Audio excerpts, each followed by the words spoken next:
మన ప్రభువును రక్షకుడైన యేసుక్రీస్తు పరిశుద్ధమైన సుచరిత్ర కలిగిన మహనీయమైన పుణ్యనామంలో బైబుల్ సెమినార్ విద్యార్థులందరికీ, అలాగే స్థానిక లేమల్ల సంఘస్థులందరికీ, అలాగే సేవకులకి సేవకురాళ్ళందరికీ ప్రభు పేరట వందనాలు. దేవునికి స్తోత్రం. అలాగే ప్రత్యక్ష ప్రసారంలో ఈ కార్యక్రమాన్ని చూస్తూ ఉన్న దేవుని ప్రియులందరికీ హోసన్నా మినిస్ట్రీస్ తరఫున నా హృదయపూర్వకమైన వందనాలు. సామెతల గ్రంథం 10వ అధ్యాయం 7వ వాక్యం, నీతిమంతును జ్ఞాపకం చేసుకొనుట కారణమగును, భక్తిహీనుల పేరు ఎప్పుడు తలంచినా, ఎన్నిసార్లు తలంచినా అసహ్యత పుట్టును.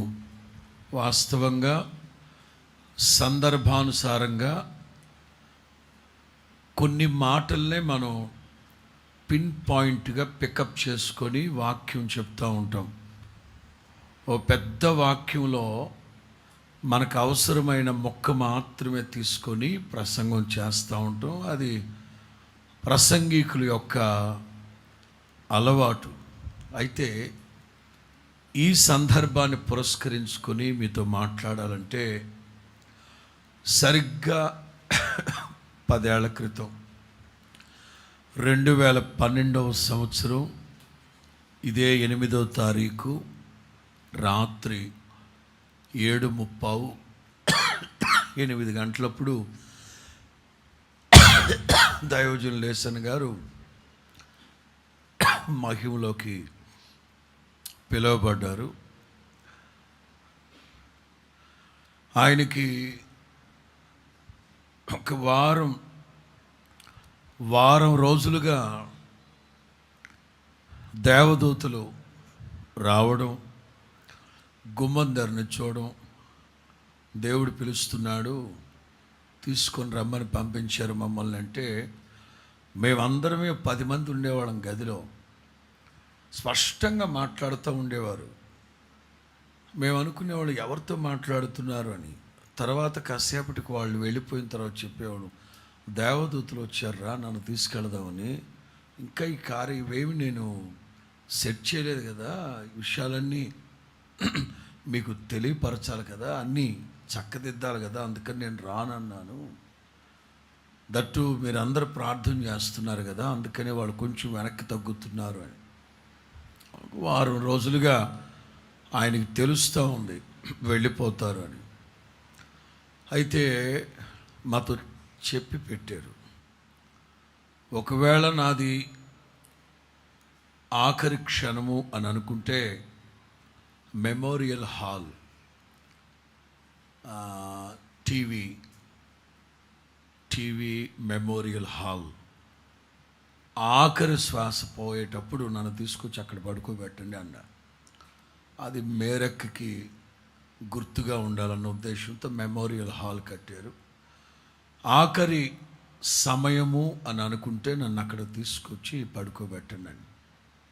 అలాగే సాయంకాలం 7 గంటలప్పుడు డాక్టర్లు చెప్పారు, ఇంకొక అరగంట కంటే ఎక్కువగా బ్రతకరని. వెంటనే తీసుకొచ్చి ఆ హాల్లో పడుకోబెట్టి పైన ఇంకా పిలుస్తున్నాం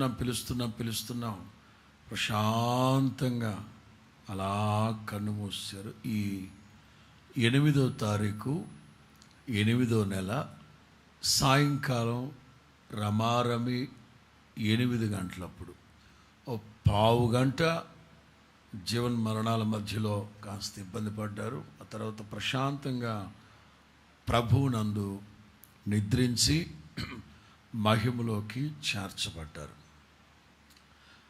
అందుకే యేసన్న గారి జ్ఞాపకాలతో అని ఒక చిన్న టైటిల్ పెట్టుకున్నాం.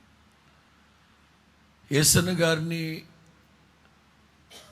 ఏ గంటో ఓ 2 గంటలో తలంచుకొని మర్చిపోయే వ్యక్తి కాదు ఆయన. లేక ఓ 10 మంది యేసన్న గారు వాళ్ళతో ఉన్న సమయాలు చెప్పుకొని ముగించుకునేది కాదు ఇది. యేసన్న గారు చనిపోయిన ప్రారంభ దినాల్లో ఒక నెల అనుకుంటాను, మా హోసన్న మినిస్ట్రీస్కి అత్యంత ఆప్తులు అహ్మద్ గారు అని ఏలూరు ప్రాంత వాస్తవ్యులు. వాళ్ళు ముస్లిం కుటుంబంలో పుట్టి పెరిగి అత్యంత విశ్వాస వీరులుగా పరిగణించబడిన వ్యక్తి. ఆయనకి ఇప్పుడు 70 సంవత్సరాల పైబడిన వయస్సు అయినా వేకువ 3 గంటలకు లెగిసి 6 గంటల వరకు నిలువు మోకాళ్ళ మీద ఉండి ప్రార్థన చేసే అనుభవం ఉంది ఆయనకి. మంచి విశ్వాసి. వాళ్ళ తమ్ముళ్ళిద్దరూ ఆస్ట్రేలియాలో స్థిరపడ్డారు. 93వ సంవత్సరం 1993వ సంవత్సరం దైవజనులు యేసన్న గారు ఇస్రాయేల్ దేశానికి వెళ్ళడానికి నూజివీడు దగ్గర ఓ ఎకరం మామిడి తోట అమ్మేసి తీసుకొచ్చి యేసన్న గారి చేతిలో పెట్టి 40,000 మీరు ఇస్రాయేల్ దేశం చూసి రమ్మన్నారు.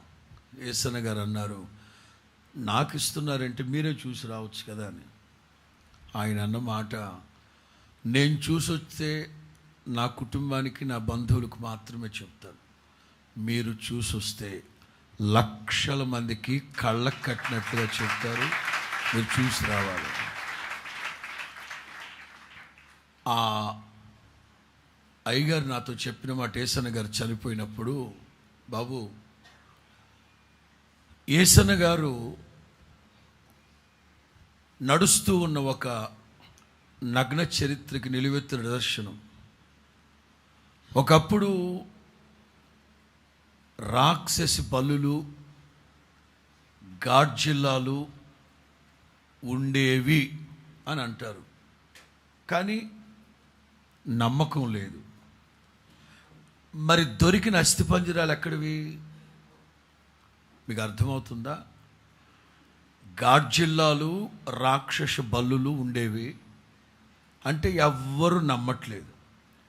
మరి దొరుకుతున్న అస్థిపంజరాలు అవన్నీ ఎవరివి? ఎముకలు ఎవరివి అంటే నమ్మసఖ్యము కానీ నిజం.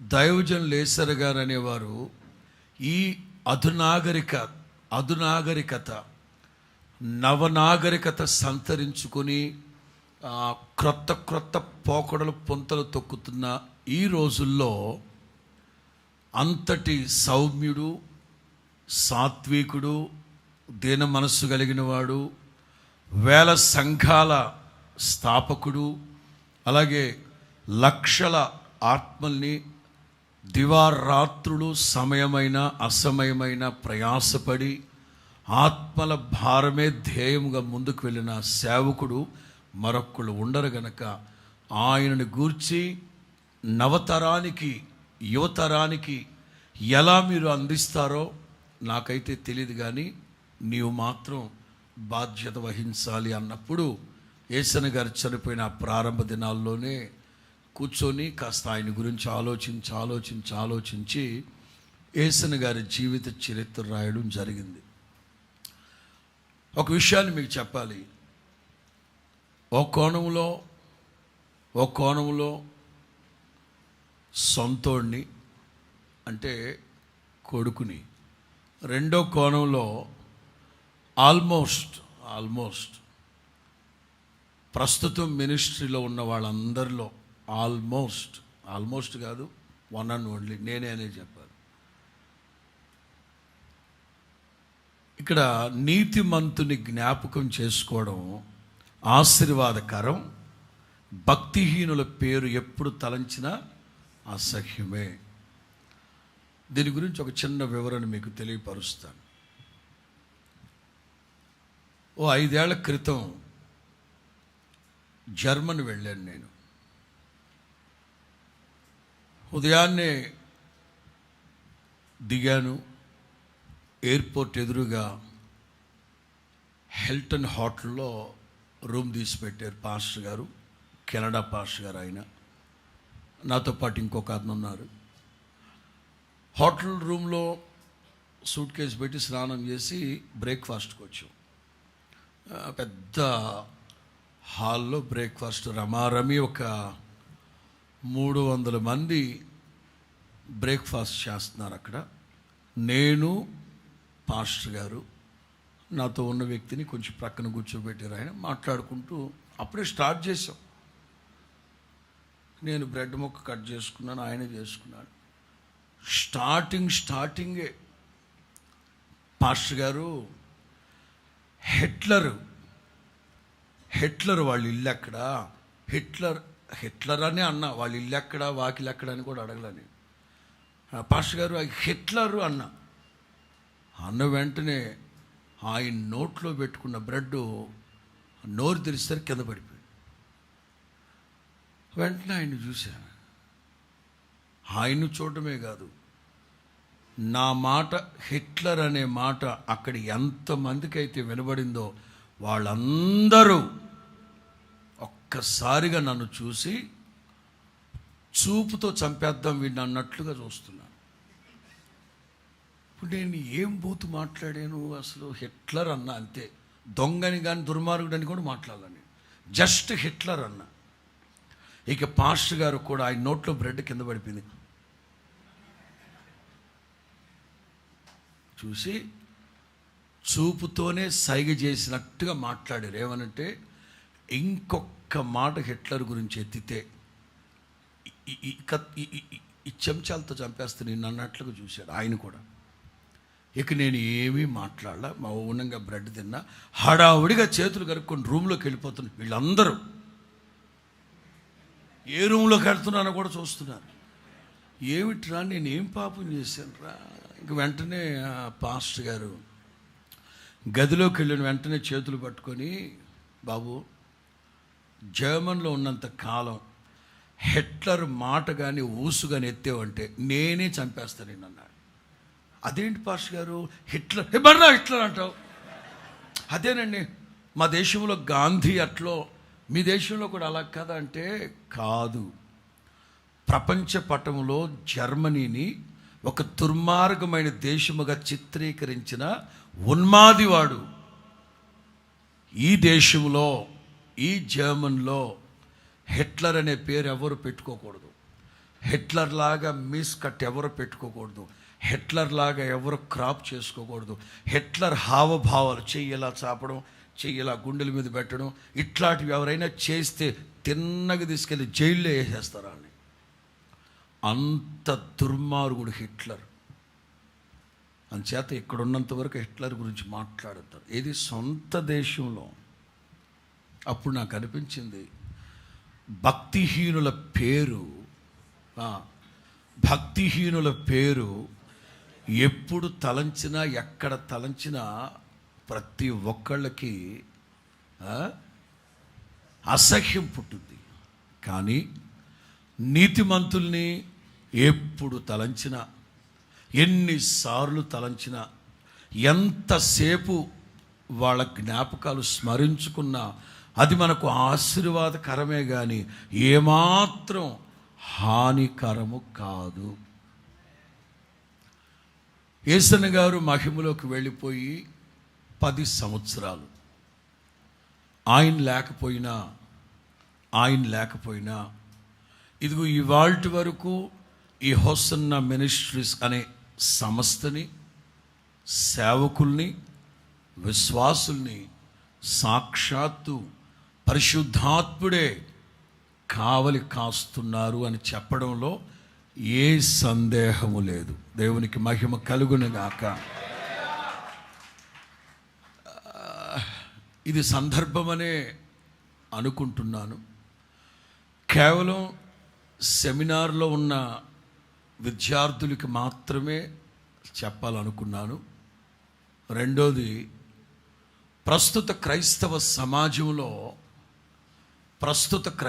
సమాజంలో హోసన్నా మినిస్ట్రీస్ యొక్క పుట్టు పూర్వోత్తరాలు ఏమిటో తెలియక, ఏ పునాదుల మీద ఈ సంస్థ కట్టబడిందో తెలియక, ఏ ఉపదేశము, ఏ చట్టము, ఏ విధి విధానాల మీద, ఎజెండా మీద కట్టబడిందో తెలియక పెచ్చ వాగుళ్ళు వాగుతూ ఉన్నారు కొంతమంది. అందుచేతనే సాత్వికతో కూడిన సమాధానం చెప్పాలన్న ఉద్దేశంతోనే నేను స్థిర మనస్సుతోనే వచ్చాను ఇవాళ. కొంతమందికి తెలియక ప్రతిదీ ఏదో ఒకటి చేస్తూ ఉంటే ఓవర్ నైట్లో హీరోలు అయిపోదామని కొంతమంది అనుకుంటూ ఉంటారు. చాలామంది మాకు కూడా చెప్తూ ఉంటారు, వాడు అలా అంటున్నాడు, వీళ్ళు ఇలా అంటున్నాడు, వీడు అలా అంటున్నాడు, వాడు అలా అంటున్నాడు. సాధారణంగా సమాజంలో వాళ్ళైతే కొన్ని ఉదాహరణలు ఉదహరిస్తూ ఉంటారు, కానీ ఎదటి వాళ్ళకి కొంచెం కష్టంగా ఉంటాయి ఆ మాటలు. నేనెక్కడో చదివిన మాట నాకు చాలా సంతృప్తినిచ్చింది. అందుకే జస్ట్ సందర్భం కనుక విషయాలు కూడా మీకు చెప్పాలి, సమాజానికి తెలియాలి. పక్షిరాజు ఒకానొక సందర్భంలో కొండ మీదకి వెళ్ళి కూర్చుంటుంది. కొండ మీదకి వెళ్ళి కూర్చొని నూతన బలాన్ని పుంజుకునే ప్రక్రియలో భాగంగా తన ఏకలన్నీ ఊడిపోతూ ఉండగా, తన బలమంతా సత్తువంతా నిర్జీవం అయిపోతూ ఉండగా మౌనంగా కూర్చొని ఉంటుంది పక్షిరాజు. అట్ దట్ టైం కాకి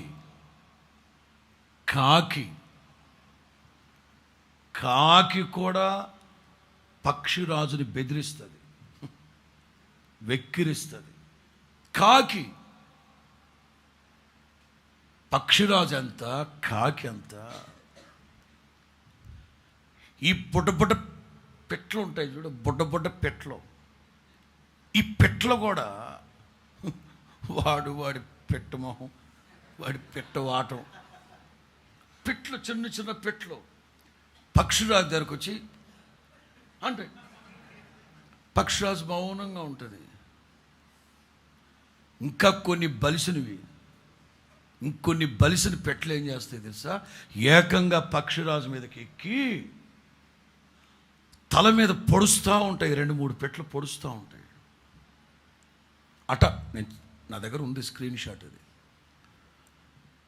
కొంతమంది మీకు లాంటోళ్ళు పక్షిరాజుతో చెప్తారు, ఏంటండి ఎందుకు మౌనంగా ఉన్నారు మీరు? అది చూడు, అదంతా దాని బతికంత తల మీదకి ఎక్కి, వీపు మీదకి ఎక్కి, నెత్తి మీదకి ఎక్కి పొడుస్తూ ఉంటే ఏంటండి ఇదే? కొంచెం ఆలోచించండి వాటి గురించి కూడాను. పక్షిరాజు అంటుందట, వాటి గురించి నేను ఆలోచించి సమయం వృధా చేసుకోవడం దేనికి? మరి పొడుస్తున్నాయి కదా, అవి బెదిరిస్తున్నాయి కదా, వెక్కిరిస్తున్నాయి కదా.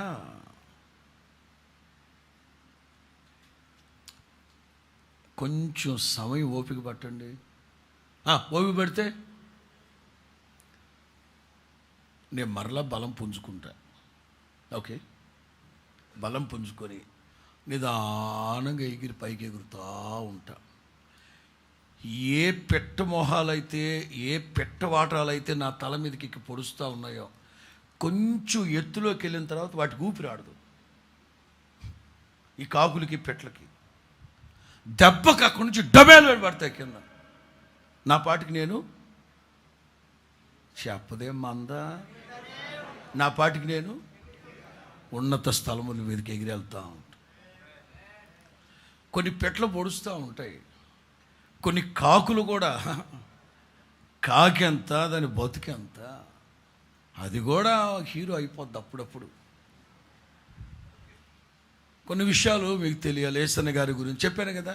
1 సొంతోడిని, కొడుకుని. 2 సంస్థలో సీనియర్ సేవకుని. మా బంధువులందరూ నెల్లూరే, అందరూ నెల్లూరే. ఒక పెద్ద కుటుంబం, 70-80 మంది కుటుంబ సభ్యులు, అందరూ నెల్లూరే. ఏసన్న గారు ఇక్కడ ఉండేవారు. మేరక్క, విజయవాడ పప్పుల మిల్ దగ్గర ఉండేవాడు. అయితే ఆయన పుట్టు పూర్వోత్తరాలు మీకు అందరికి తెలుసు. మా నాన్న పెద్దోడు, ఫ్రెడీపాల్ గారు వాళ్ళ నాన్న 2.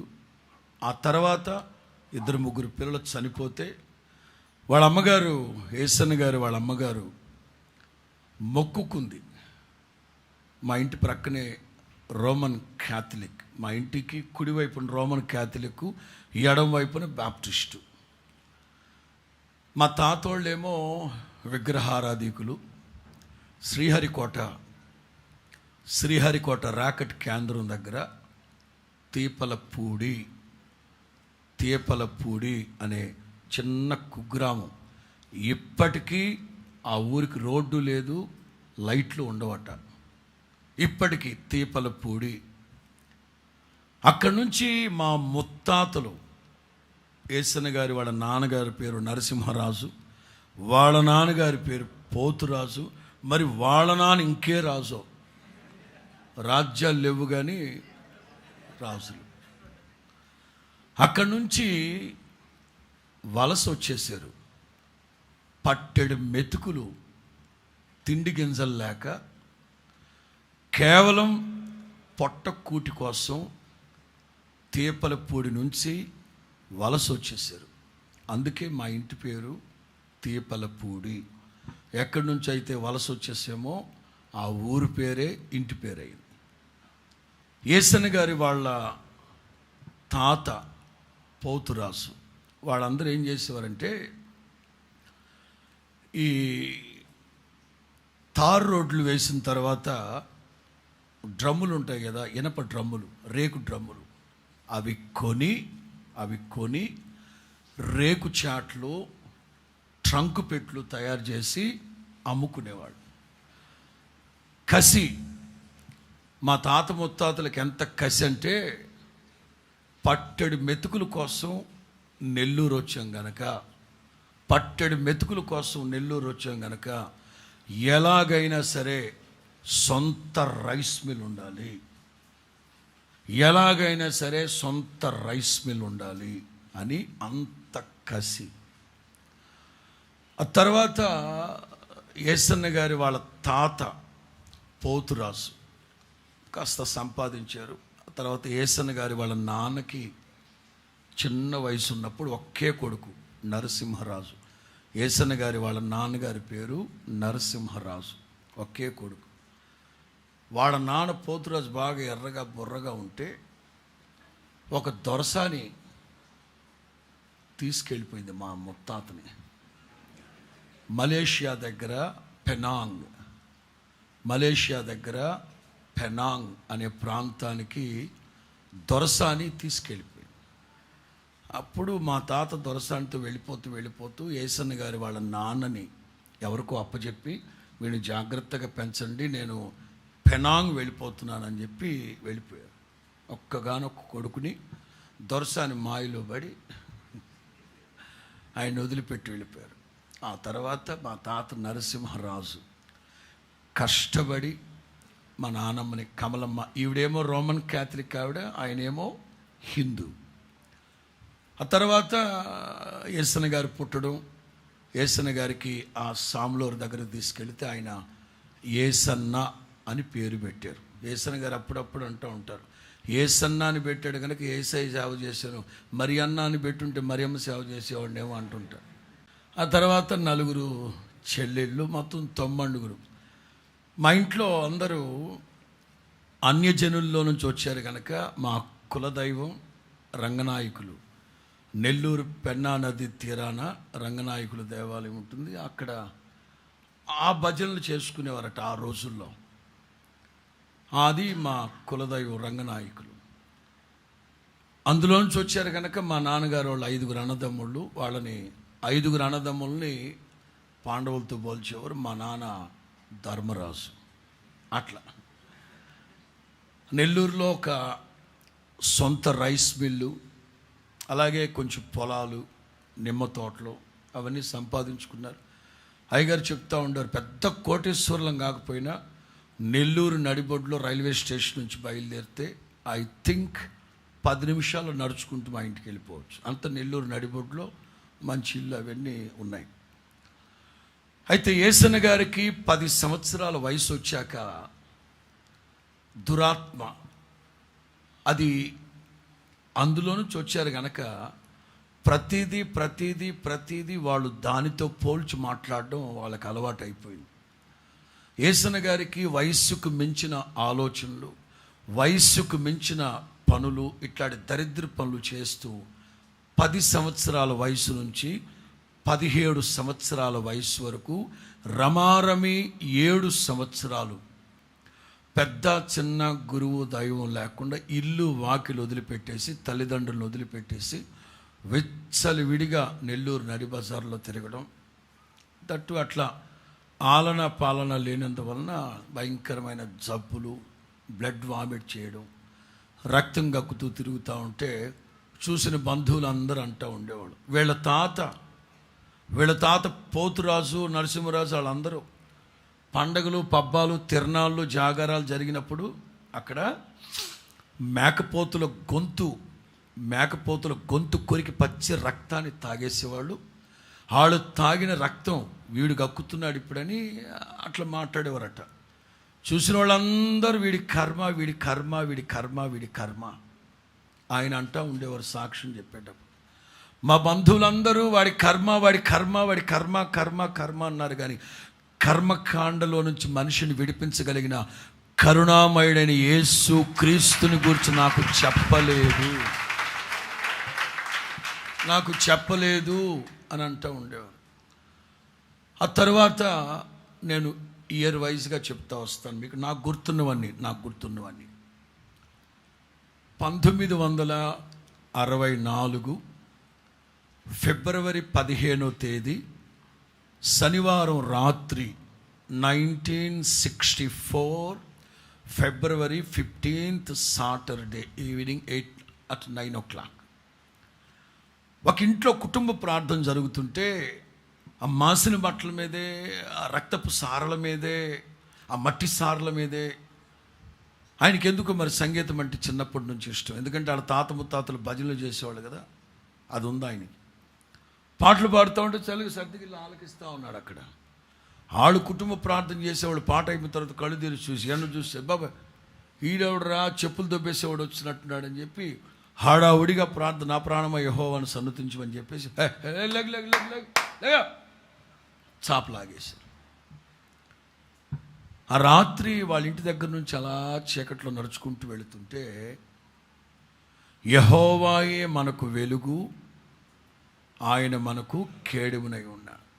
ఆ వాక్యం నెరవేర్చబడేటట్లు చీకట్లో వెళుతూ ఉంటే ఆయన మీద ఓ ప్రకాశమానమైన వెలుగు.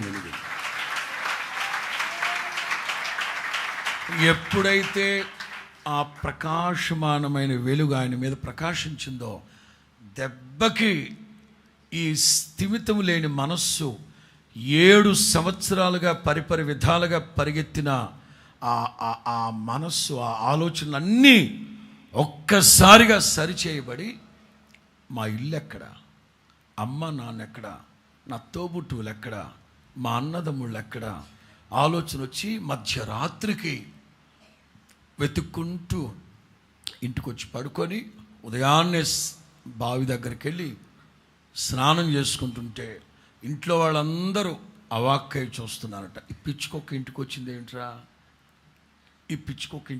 ఏమిట్రా. ఆయన వాళ్ళని ఏమీ పట్టించుకోకుండా శుభ్రంగా స్నానం చేసుకొని, ఫ్రెండ్ వాళ్ళ నాన్న బట్టలు ఉంటే ఆ బట్టలు వేసేసుకొని తిన్నగా నిన్న రాత్రి ప్రార్థన జరుగుతుందే ఆ ఇంటికి వెళ్ళాడంట. ఇంటికి వెళితే ఆ ఇంట్లో వాళ్ళు బాగానే పలకరించి, ఎవరు బాబు, ఎక్కడి నుంచి వచ్చావు, ఏమిటి సంగతి అని కుర్చీ వేసి మర్యాదలు చేస్తున్నారంట. అదేనండి నిన్న రాత్రి వచ్చాను కదా అంటే, పిచ్చోడు వచ్చాడు బాబు, నిన్న నాడు చెప్పులు దొబ్బేసేవాడు అనుకున్నాను. నేనే. నువ్వా? ఏం జరిగింది ఒక్క రాత్రిలో? ఆయన అన్నీ చెప్పారు. ఇలా నేను ఆ చీకట్లో వెళతా ఉంటే ఏదో వెలుగు వెలిగింది. ఆ వెలుగు ఎవరో కాదు బాబు, నశించిపోతున్న వాళ్ళని వెలిగించడానికి ఈ లోకములో దిగి వచ్చిన నిజమైన వెలుగు నజరేయుడైన యేసు నిన్ను దర్శించాడు. వాళ్ళు ఇక క్రొత్త నిబంధన బైబిల్ ఒకటి ఆయనకిచ్చి చదువుకో చక్కగా. అది 64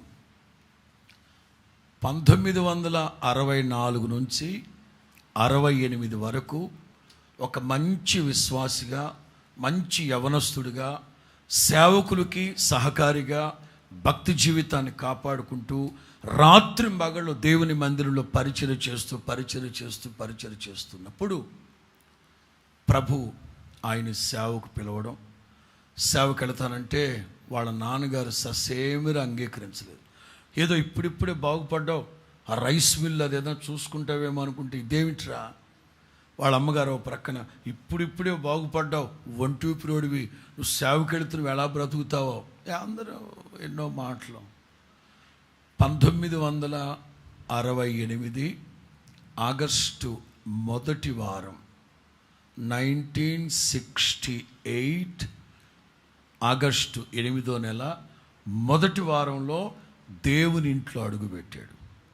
2012 8వ నెల 1 వారం మహిమలో అడుగుపెట్టాడు. బ్రీఫ్ అయితే మీకు ఇక్కడ తెలుసుకోవాల్సింది, ఓ 10 సంవత్సరాలు పరిశుద్ధుల సహవాసం, 10 సంవత్సరాలు పరిశుద్ధుల దగ్గర సేవ నేర్చుకున్నాడు. ఆ సమయంలోనే 73 నేను పుట్టడం, ఆల్మోస్ట్ మా అందరికి పేర్లు పెట్టింది ఆయనే. నేను పుట్టినప్పుడు కూడా ఆదోని మంత్రాలయం ఆ ప్రాంతంలో సేవ చేస్తుంటే నేను పుట్టడం, మా అమ్మ రాసిన ఉత్తరం ఆయనకు అందేసరికి జాన్ వెస్లీ చరిత్ర చదువుతుండడం, అది నాకు పంపించడం జరిగింది. 10 సంవత్సరాలు పరిశుద్ధుల సహవాసంలో సేవ చేసి, ఆ సేవలో ఎంతో ప్రకాశిస్తూ, వాస్తవంగా వాళ్ళ పద్ధతులు ఎలా ఉంటాయంటే ఆదివారం ప్రార్థన, శనివారం ప్రార్థన, సుఖంగా ఉండడం ఆ పరిశుద్ధులకు అలవాటు. కానీ ఈయనకు మాత్రం ప్రభు నన్ను ఏ పరిస్థితిలో నుంచి నన్ను రక్షించారు, ఎంత మరణ పడకలో ఉన్నప్పుడు ప్రభు నన్ను లేవనెత్తాడు, అందరికీ నా సాక్ష్యం చెప్పాలి, సువార్త చెప్పాలి, ఇదే ఆయనలో ఆయన్ని బాగా ప్రేరేపిస్తూ ఉండేది ఆత్మ, దేవుని ఆత్మ. 10 సంవత్సరాలు ఆ పరిశుద్ధులతో ఉంటూ చిన్న వయసులోనే మంచి మంచి పాటలు, కృపలను తలంచుచు, ఇట్లా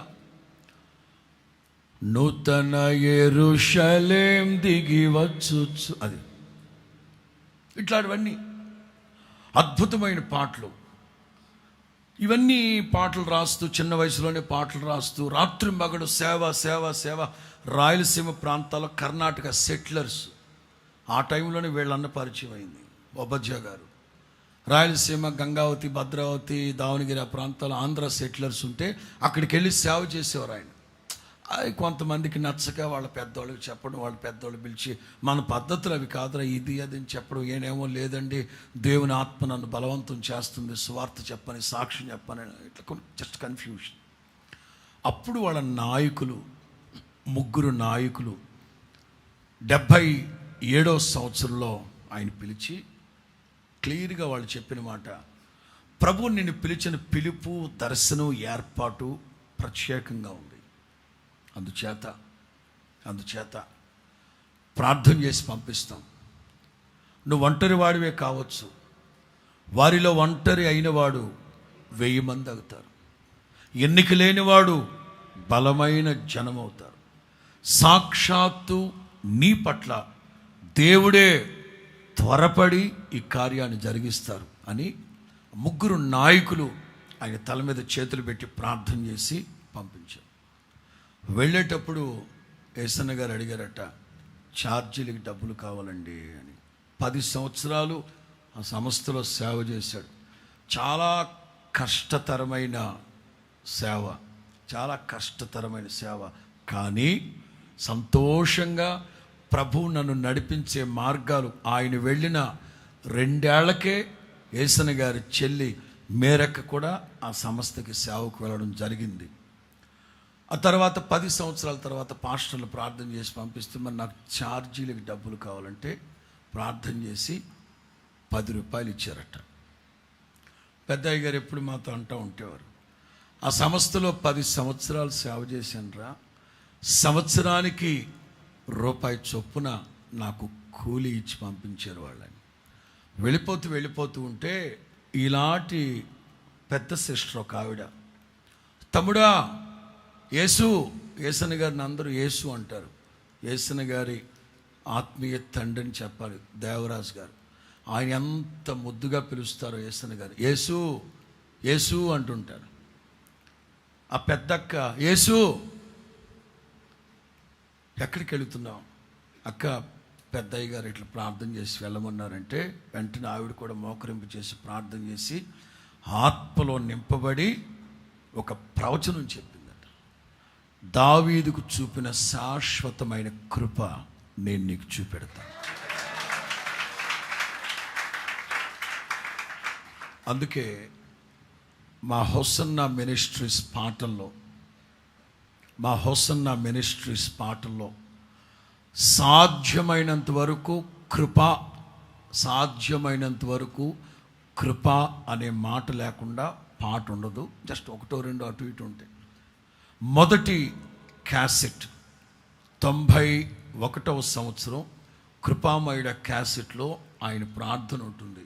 ఏమనంటే, కృపను గూర్చి పాడుటయే నా జీవిత ధన్యతగా భావిస్తూ ఉన్నాను. ఎందుకంటే ఆ వేళ అక్క చెప్పి పంపించింది, దావీదుకు చూపిన శాశ్వతమైన కృప నేను నీకు 10 సంవత్సరాలు ఆ సంస్థలో సేవ చేసి బయటకు వచ్చాడు ఒంటరిగా 7వ తారీఖు 7వ నెల 77వ సంవత్సరం 7వ తారీఖు 7వ నెల 77. గత నెలకి, గత మాసానికి 45 సంవత్సరాలు ముగించి ఈ హోసన్నా మినిస్ట్రీస్ 46వ సంవత్సరంలో అడుగుపెట్టింది.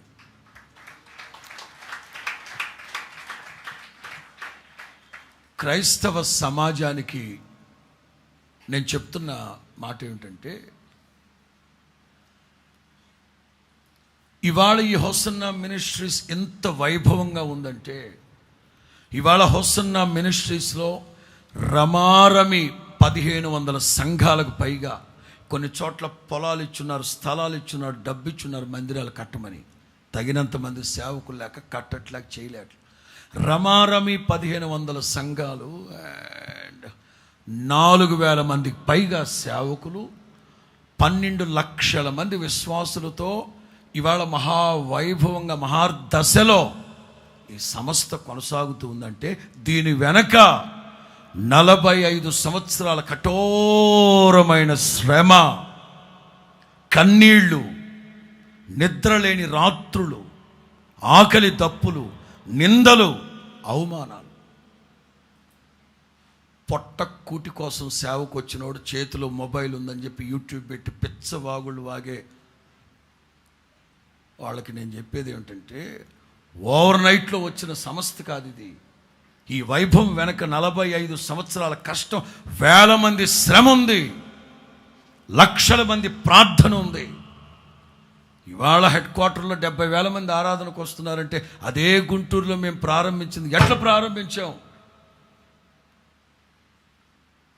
ఇదే విజయవాడలో 25,000 మంది వస్తున్నారంటే ఎట్లా ప్రారంభించాం? అక్కడ ఇవాళ కర్నూలులో 12,000 మంది వస్తున్నారంటే కర్నూలులో ఎట్లా ప్రారంభించాం సేవ?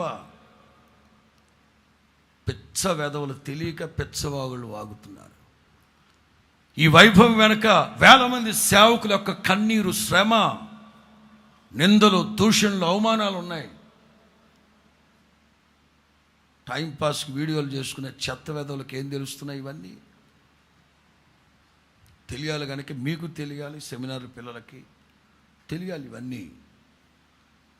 ఇవాళ ఈ ఒక మంచి కారులో తిరుగుతున్నాను, నేను నా సంగతే చెప్తాను. ఇవాళ ఒక మంచి కారులో తిరుగుతున్నానంటే దీని వెనక 32 సంవత్సరాల శ్రమ ఉంది.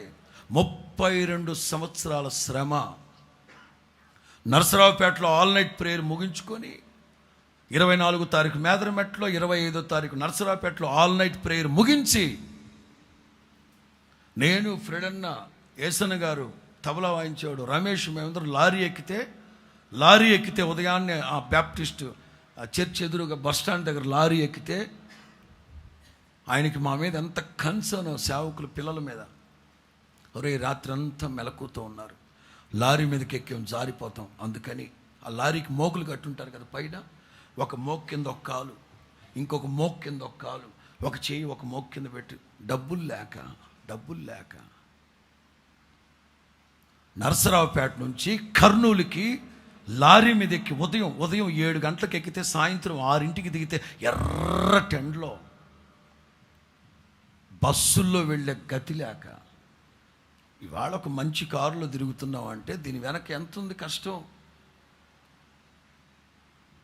కొన్ని చోట్లకు సభలకు వెళితే, నర్సీపట్నమే చెప్తున్నాను నేను, నర్సీపట్నం అనే చోట సభలకు వెళితే మీటింగ్స్ పెట్టించిన పాస్టర్ కానుక ఇవ్వలేదు.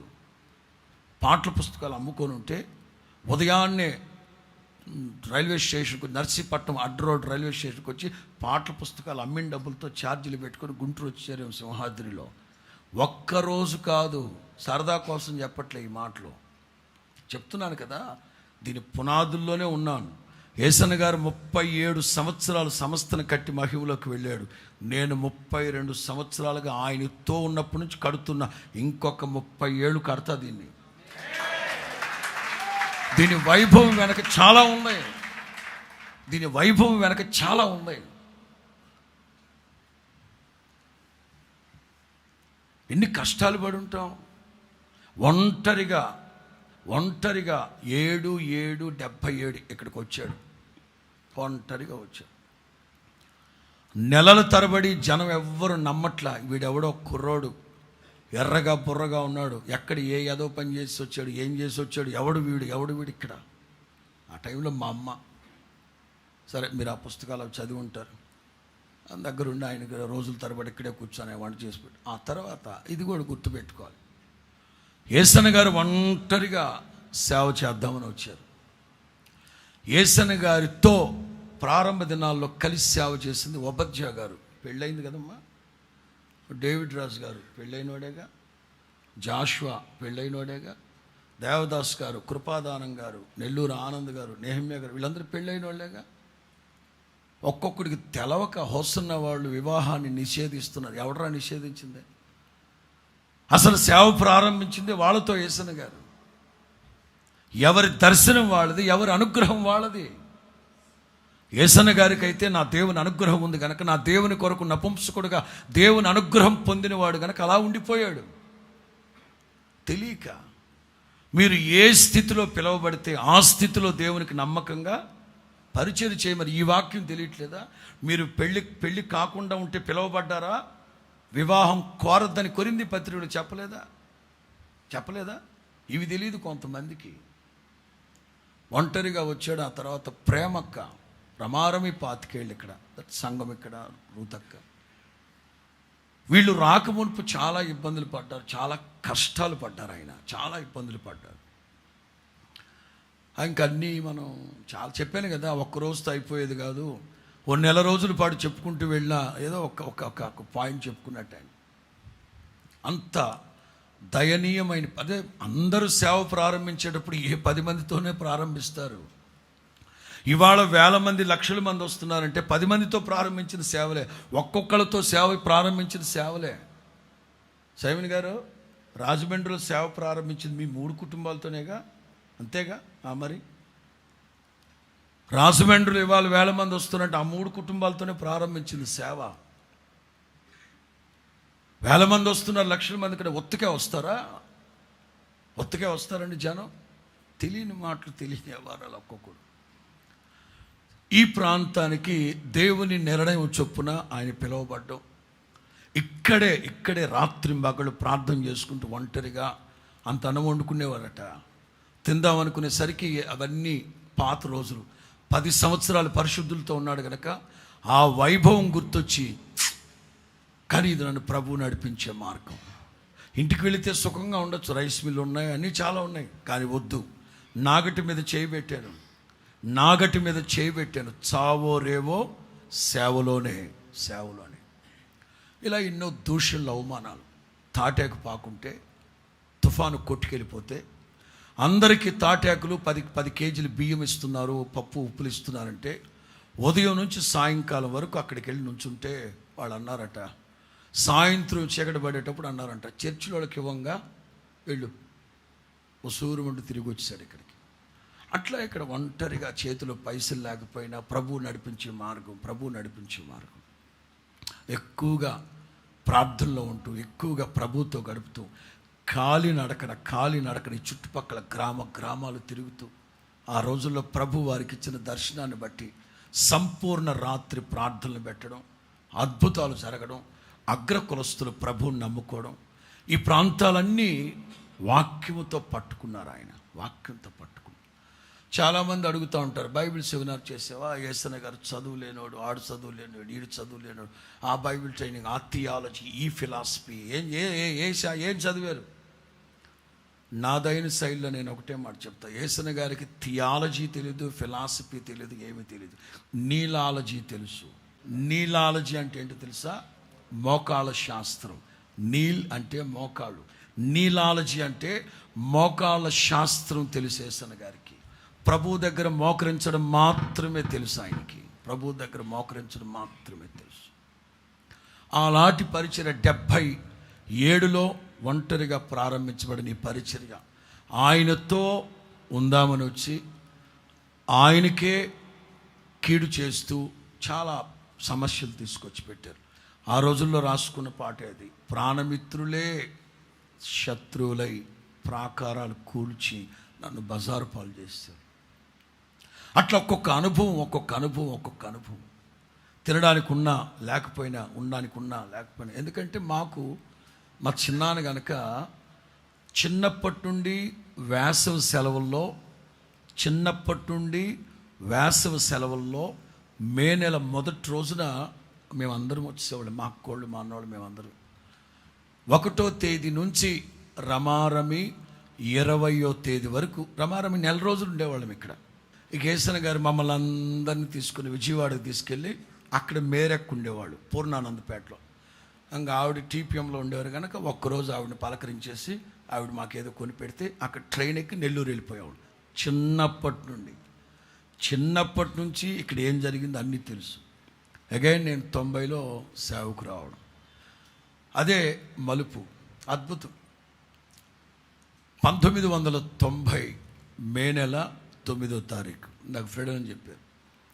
మా అక్క, నాకు ముందు అక్క, దాని పెళ్ళి ఇక్కడ. నెల్లూరు నుంచి బస్సు వేసుకొచ్చాము ఇక్కడికి. అదే అక్కడ వాక్యం రాసింది, అక్కడ ఏదో నేను స్వస్థపరిచి యెహోవా నేనేనా, ఆ గోడ అట్లాగే పెట్టింది. అందుకే మేము, లేకపోతే ఎప్పుడో తీసేవాళ్ళం. అక్కడి నుంచి ఇట్లుండేది ఒక మందిరం. 1990 మే నెల 9. అప్పటికే కష్టపడి వచ్చిన ప్రతి పైసా కూడగట్టుకొని చిన్న రేకుల షెడ్ ఒకటి వేసుకొని ఫ్యాన్లని యేసన్న గారు ఎంత బడ్జెట్ పాటిస్తారంటే, అమరావతి ప్రక్కన మల్లాది అనే ఒక గ్రామం ఉంది, అక్కడ మందిరం ఆయనే కట్టుకున్నాడు చేత్తో. ఎవరో నాటుకోళ్ళు వ్యాపారం చేసేవాళ్ళు 50 కోళ్ళు ఇచ్చారంట మిగిలిపోతే. ఎన్ని తింటాం 50 కోళ్ళు అని చెప్పి ఇర్మియా అని ఒక ఆయన ఉంటే ఆయన్ని తీసుకుని అమరావతి బస్టాండ్కి వెళ్ళి ఆయన అక్కడ కూర్చోబెట్టి 50 కోళ్ళు అమ్మేసి వెల్డింగ్ రాడ్లు కొనుక్కొని, మల్లాదికి వెళ్ళి ఆ మల్లాది మందిరాన్ని ఆయనే వెల్డింగ్ చేసుకుని మందిరం కట్టుకున్నాడు మల్లాదిలో.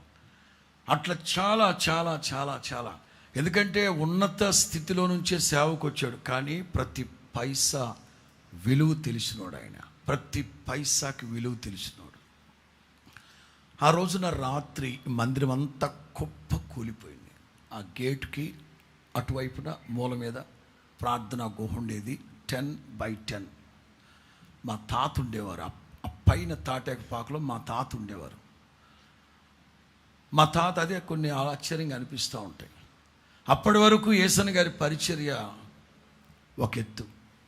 ఆ మే నెల 9వ తారీఖున ఆ పాక కూలిపోవడం, ఈ మందిరం కూలిపోవడం, ఆ గుహలో రమారమి 50 మంది ఉన్నాం. ఆ ప్రార్థన గుహలో ఇంత లోతు నీళ్లు, లోపల కప్పలు, పాములు, తుఫాను. మరుసటి రోజు సాయంకాలానికి మొత్తం బయటకు వచ్చాం. అప్పుడు యేసన్న గారు చాలా బాధపడ్డాడు. రమారమి 13 సంవత్సరాలు పైసా పైసా పైసా కట్టుకున్నాను ఈ మందిరాన్ని, కూలిపోయింది. ఏం చేద్దాం. అప్పుడే అందరూ అన్నారు, ఆ రేకుల షెడ్ కింద నువ్వు కూడా చచ్చావు అన్నారు అందరూ. గవర్నమెంట్ కాంపెన్సేషన్ ఇస్తుందని వెళ్తే చర్చిలకు ఇవ్వంగా గెట్ లాస్ట్ అన్నారు. అప్పుడు మా తాత మా ఇంటి వెనక ఇంత స్థలం ఉంటుంది, తోటది. మ్యాక్సిమం మా ఇంట్లో కూరగాయలన్నీ మా ఇంట్లో పండించినవి. వెనక తోట ఉండేది, ఆ తోటలో పండించిన కూరగాయలతో వంట చేసేవాళ్ళు. అది యేసన్న గారికి సగం, మేరెక్కకి సగం రాసి పెట్టిండే.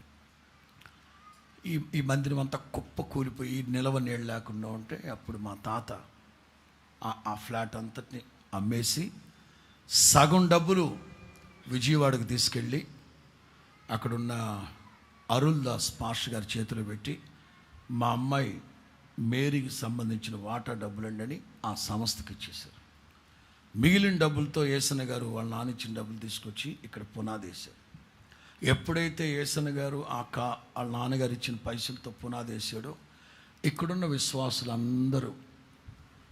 విశ్వాసులందరూ ఒక్క మాటలో చెప్పాలంటే వాళ్ళ తాలిబొట్లన్నీ తీసుకొచ్చి మందిరంలో కానుక వేసేసారు. అంత అంటే నిరుపేదలైన వారి దాతృత్వం బహుగా ఇవాళ ఈ హోసన్నా మినిస్ట్రీ ఎంత వర్ధిల్లిందంటే, ఇది పవర్ స్టేషన్. గోరంట్లు కాదు, ఇది పవర్ స్టేషన్. ఇక్కడ రాత్రి మగళ్ళు ఈ నిరుపేద విశ్వాసులు ప్రార్థనలు చేస్తూ, ఇమ్మానుయేల్ ఏడురా, ఇమ్మానుయేల్ హల్లెలూయా చెప్పావా ఇందాక? ఏమని చేపించేవాడు ప్రార్థన అప్పుడు యేసన్న గారు?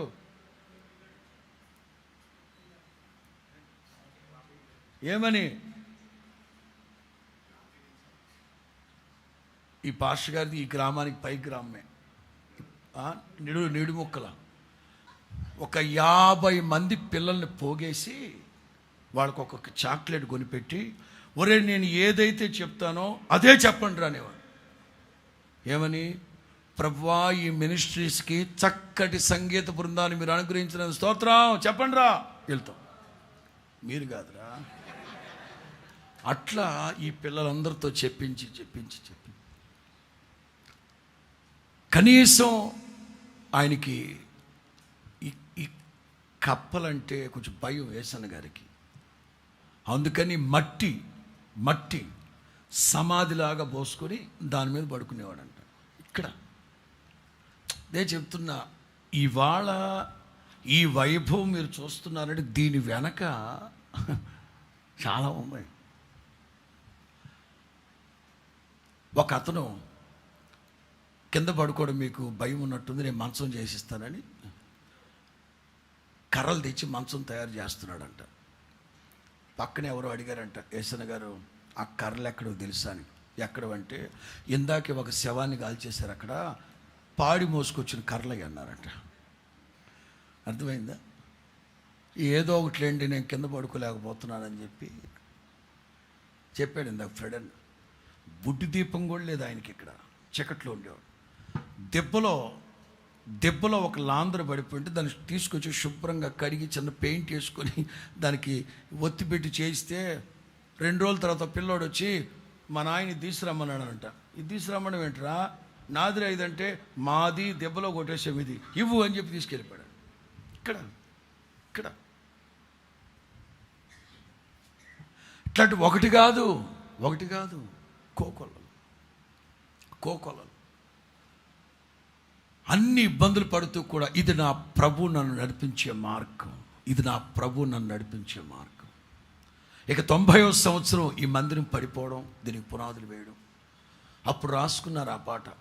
విశ్వాస నావ సాగుతూ ఉన్నప్పుడు సాతాను సుడిగాలు రేపాడయ్యా, కుప్ప కూలిపోయింది. నేను వెళ్ళే మార్గం నా యేసుకి తెలుసు. శోధించబడిన తర్వాత నా ప్రభు నన్ను సువర్ణంగా మారుస్తా. ఇక 90వ దశకంలో నేను రావడం, కీబోర్డ్. ఇక ఒక న్యూ ఇయరా, ఒక కొత్త శకం ప్రారంభించబడిందని చెప్పాలి.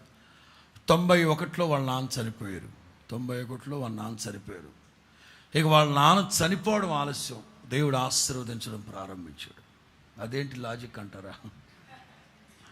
ఆది కాండంలో ఉంటుంది. తెరహు మృతి నొందిన సంవత్సరమున దేవుడు అబ్రహామును ఆశీర్వదించాడు. అబ్రహాము మృతి నొందిన సంవత్సరమున దేవుడు ఇస్సాకుని. అప్పుడే 91వ సంవత్సరం గుంటూరు 1వ తారీఖున డిసెంబర్ 1 నుంచి 6 వరకు సభలు పెట్టడం గుంటూరు బీడీ కాలేజీలో. ఇక ఆ సేవ దీవించబడ్డం, నేను రావడం 92 నుంచి ఇక దేవుడు అంచెలంచెలుగా ఈ లేమల్లి నుంచి, అంటే రమారమి 15 సంవత్సరాలు ఇక్కడే ఉన్నాడు ఆయన, ఇక్కడే ఉన్నాడు. ఆ తర్వాత గుంటూరు శారదా కాలనీకి మార్చబడ్డాం.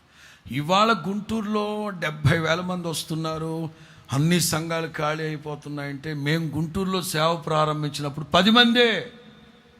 ఎవరమ్మా? బీబులమ్మ, నాంచారమ్మ, మంగతాయారు, వాళ్ళేగా. సుబ్బాయమ్మ, సుజ్ఞారమ్మ, ఇంకా లింగాయమ్మ. ఇది వేయలే,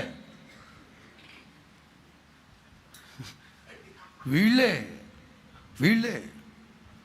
మేము గుంటూరులో సేవ ప్రారంభించినప్పుడు 10 మందేనండి. అద్దె కట్టే గతి లేక గుర్రం ప్రసాద్, ఆయన ఏసన్న గారి ఫ్రెండ్, ఒక లాయర్ ఉండేవాడు అక్కడ, వకీలను. ఆయనతో, రే ప్రసాద్, నా వల్ల కాదురా, అద్దె కట్టలేకపోతున్నాను రా. ఏది? 25 రూపాయలు. 25 రూపాయలు అద్దె కట్టలేక నాకు సేవ వద్దు, నేను ఆ లేమలలో చేసుకుంటానంటే, నేను కడతాను అద్దెదో, నువ్వు ఇక్కడ సేవ చేయి. అది గుంటూరులో సేవ ప్రారంభించిన విధానం. ఒక్క రాత్రిలో మేము డాబాల మీదకి వెళ్ళిపోవాలి. ఒక్క రాత్రుల్లో 250 రూపాయలు అద్దె కట్టలేక సేవ మానుకుంటే 90 అండి. 90వ సంవత్సరం, 91 అంతే. రూతక్క, ఎలిసక్క, నేను, చిరంజీవి, జీవ, మేము ఉండేవాళ్ళం శారదా కాలనీ ఫస్ట్ లైన్లో. ఇక అక్కడి నుంచి ప్రార్థనలు.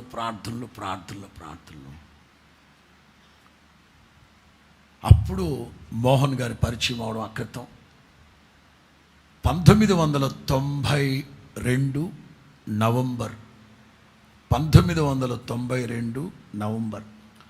మొట్టమొదటిగా దైవజనులు యేసన్న గారు సౌత్ కొరియా వెళ్ళారు. పాల్ యాంగిచో గారి దగ్గరికి సేవ ఎలా చేయాలి, సంఘాలు ఎలా కట్టాలి, అసలు సేవకుడి లక్షణాలు ఏమిటి అని church growth conference, CGC, church growth conference 92 November 10 రోజుల పాటు అక్కడ ఉన్నారు. సియోల్ ఒలింపిక్ స్టేడియంలో ప్రార్థన జరిగితే 10 లక్షల మంది వచ్చారు. అక్కడ యేసన్న గారు ఉదయం 9 గంటల నుంచి సాయంకాలం 6 గంటల వరకు ఏడుస్తూనే ఉన్నాడు. పక్కన ఉన్న పిల్ల, హై ప్రార్థన జరుగుతుంటే కళ్ళు మూయవే.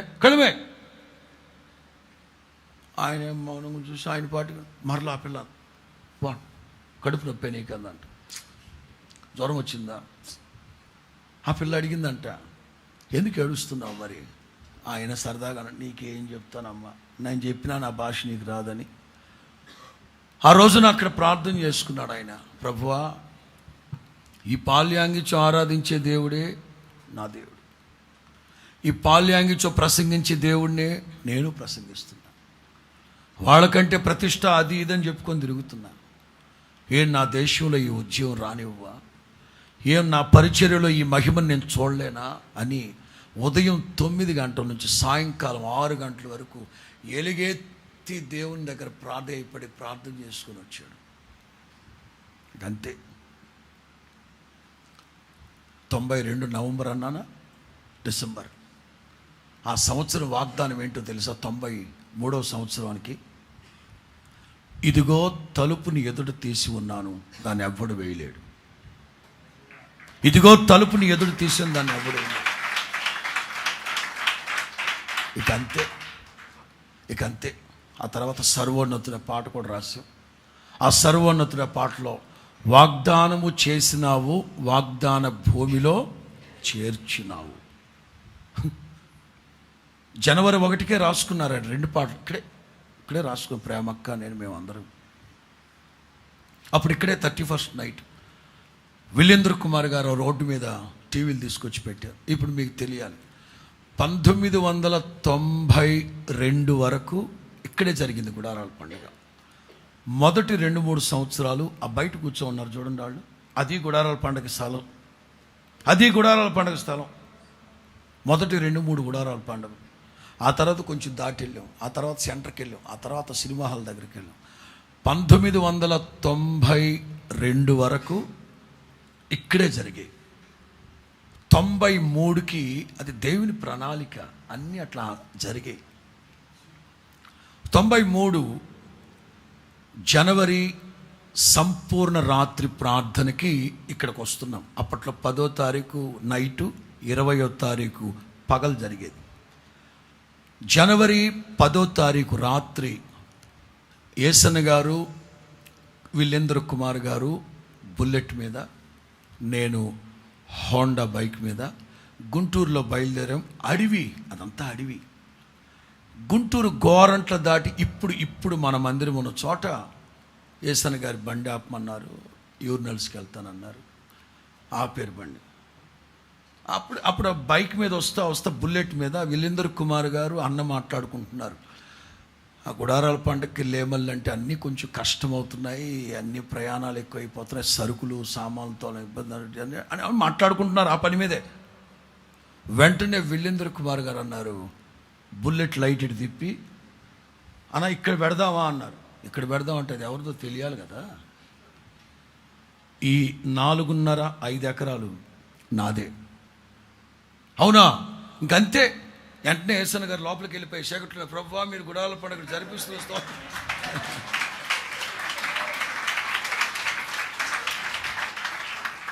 ఆల్ నైట్కి వచ్చాం. అంటే అప్పట్లో ఫిబ్రవరి గుడారాల పండుగ. కానీ మార్చి నెలకి ఎందుకు మార్చామంటే, నవంబర్లో పాల్ యాంగిచో గారి దగ్గరికి వెళ్ళినప్పుడు మోహన్ గారు, జోసెఫ్ స్టాలిన్ గారు, ఏసన్న గారు వీళ్ళందరూ 10 మంది ఆయన్ని చెన్నై మరీనా బీచ్లో మీటింగ్స్ పెట్టడానికి డేట్లు అడిగారు ఆయన్ని. ఆయన ఫిబ్రవరి 1st వీక్ వస్తానన్నారు, మన గుడారాల పండుగ టైం. ఇంకా ఏసన్న గారు ఏం చేశారు, సరే ఆయన రావడమే మహాభాగ్యము, మాది గుడారాల పండుగ ఏముంది, నేను మార్చిలోకి మార్చుకుంటానని అప్పటి నుంచి మార్చికి మార్చాం. జనవరి ఆల్ నైట్ ప్రేయర్కి వచ్చి ఇక్కడ అనౌన్స్ చేసేసాం, సంగమా ఇక మీదట గుడారాల పండుగలు గుంటూరు గోరంట్లలో జరుగుతాయని చెప్పేసి. ఇంకా ఆ తర్వాత అదే టైంలో ఇప్పుడు శారదా కాలనీలో ఉన్న మందిరం మార్చి 4వ తారీఖున సాయంత్రం 5 గంటలప్పుడు గుడారాల పండుగలో శారదా కాలనీలో ప్రార్థనా మందిరం ప్రారంభించి సాయంత్రానికి మరలా అది గంటలో మరలా గోరంట్లకు వచ్చి గుడారాల పండుగ. అట్లా ఓవెన్ రాబర్ట్స్ గారు ఓపెన్ చేశారు. 93లో శారదా కాలనీలో ఓపెన్ చేశాం. 97 గోరంట్లలో తాటాకు మందిరం వేశాం. అప్పుడు 93వ సంవత్సరం నుంచి గుడారాల పండుగలు గుంటూరుకు మార్చడం. ఇక దేవుడు తలుపులు తీసాడు ఏసన్న గారికి. ఆ 93వ సంవత్సరం డిసెంబర్లో ఇశ్రాయేలు దేశానికి వెళ్ళేసి వచ్చారు ఏసన్న గారు. వాగ్దానం నెరవేరిన చూడండి. వాగ్దానము చేసినావు, వాగ్దాన భూమిలో నన్ను అంటే ముందుగానే రాసి పెట్టుకున్నాడు. జనవరిలో సంవత్సరం ఆఖరిలో డిసెంబర్లో ఇశ్రాయేలు దేశానికి వెళ్ళి వస్తూ దుబాయ్లో దిగి నాకు పెద్ద కీబోర్డ్ తీసుకొచ్చాడు. ఆయన వచ్చేసరికి హోసన్నా మినిస్ట్రీస్కి సొంత వ్యాన్, టెంపో ట్రాక్స్ అనే వ్యాన్ ఒకటి దేవుడిచ్చాడు. 93 డిసెంబర్. ఇక అక్కడి నుంచి దేవుడి పరిచర్యను ఆశీర్వదిస్తూ ఇంకా రాత్రి మగళ్ళు దేశమంతా, రాష్ట్రమంతా, ఉమ్మడి ఆంధ్రప్రదేశ్ మొత్తం ఒక పగడ్బందీ ప్రణాళికతో రాత్రి మగళ్ళు ఈ ఓవర్ నైట్లో ఎదిగిపోయింది కాదు ఇది. ఒక్కరోజు కాదు. సినిమా వాళ్ళు చెప్తూ ఉంటారు, ఒకరోజు రాత్రి నాకు అన్నం లేక పనగల పార్కులో పడుకున్నా, టీ నగర్లో పడుకున్నా. ఒక్కరోజురా నువ్వు పడుకుందా? ఒక్కరోజు అతను పడుకుంది. మేము యేసన్న గారితో రాత్రి మగళ్ళు తిరిగిన మేము ఎన్నో రాత్రులు, నెలకి 15 ఆల్ నైట్ ప్రేయర్లు. అంటే 15 రోజులు రాత్రులు అన్నం లేదు. రాత్రంతా మెలకుతోండి, రాత్రంతా మెలకుతోండి, పగలు పడుకోరా. ప్రయాణాలు అట్లా కష్టపడి ఈ వైభవం వెనక వేల మంది సేవకులు రాత్రి మగళ్ళు ప్రయాసపడి వచ్చిన ప్రతి పైసా దోచుకోవడానికి ఎవ్వరూ లేరు. వచ్చిన ప్రతి పైసా ప్రభు పరిచర్యకి తప్ప ఇంకో దానికి కాదని ఆనబెట్టి చెప్తున్నాం. క్రీస్తు యేసు ఎదుట ఎవరు ఏదిచ్చినా, ఎంత చేసినా దేవుని పరిచర్యకి తప్ప. ఒకటి, దేవునికి లెక్కప్పు చెప్తాం, ప్రభుత్వానికి లెక్కప్పు చెప్తాం. కైసరుకే, దేవునికి. అట్లా ప్రారంభించి ఒక మాటలో చెప్పాలంటే, ఇప్పుడు మీరు ఇక్కడ కూర్చోన్నారంటే సంవత్సరాల తరబడి యేసన్న గారు కార్చిన కన్నీటి మీద మీరు కూర్చొని ఉన్నారు. సంవత్సరాల తరబడి ఉపవాసాలుండి, ఇదిగో ఈ కాంపౌండ్ అంతా మోకాళ్ళ మీద రాత్రి జాముల్లో మోకాళ్ళ మీద ఈ కాంపౌండ్ అంతా తిరిగి ప్రార్థన చేసేవాడు. కొద్దిగతో ప్రారంభించబడిన ఈ పరిచర్య నేటి దినాన 10 లక్షల మందికి పైగా విశ్వాసులతో, వేల సంఘాలతో, వేల మంది సేవకులతో వర్ధిల్లుతూ దేవుని మహిమార్థమై ముందుకు సాగుతూ ఉందంటే, ఇదిగో విశ్వాసుల ప్రార్థన, సేవకుల యొక్క కష్టము, ప్రయాస, మీ అందరి విశ్వాసుల యొక్క త్యాగం. అలా యేసన్న గారు, అది నాకు బాగా తెలుసు, యేసన్న గారి జీవితాన్ని 10 సంవత్సరాలుగా విభజించుకుంటూ వెళితే 10 సంవత్సరాలు పరిశుద్ధుల సేవలో ఉన్నారు, వాళ్ళతో ఉన్నారు. ఆ తర్వాత వచ్చేసారు. ఆ తర్వాత 90 నుంచి 2000, వినండి, 90 నుంచి 2000 సంవత్సరం వరకు విస్తృతంగా సేవ, సువార్త, స్వస్థత మహాసభలు, స్వస్థత 10 సంవత్సరాల పాటు దున్నేశారు. నేను లేని ఆయన లేరు, ఆయన లేని నేను లేను. రాత్రి మగళ్ళు ఆయనతోనే ఉన్నాం. నేను కానీ, రమేష్ కానీ, ఫ్రెడ్ అన్న కానీ మేము ఉన్నాం. ఇది ఒక 10 years, ఒక దశాబ్దం. 2000 సంవత్సరం నుంచి 2010 వరకు సంఘ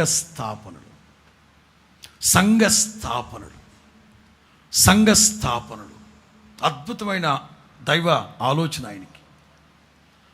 10 సంవత్సరాల పాటు విస్తృతంగా సంఘాలు స్థాపిస్తూ, సేవకుల్ని ప్రోత్సహిస్తూ, సేవకుల్ని తీసుకుంటూ,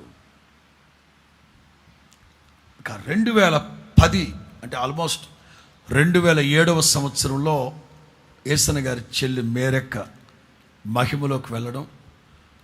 ఇక ఆయన 2 చేతులు తీసేసినంత పని అయిపోయింది దానికి. అక్కుంటే అన్నీ ఆవిడే చూసుకుంటూ వచ్చారు. ఆ తర్వాత ప్రేమక్క ఓరంట్లు రావడం.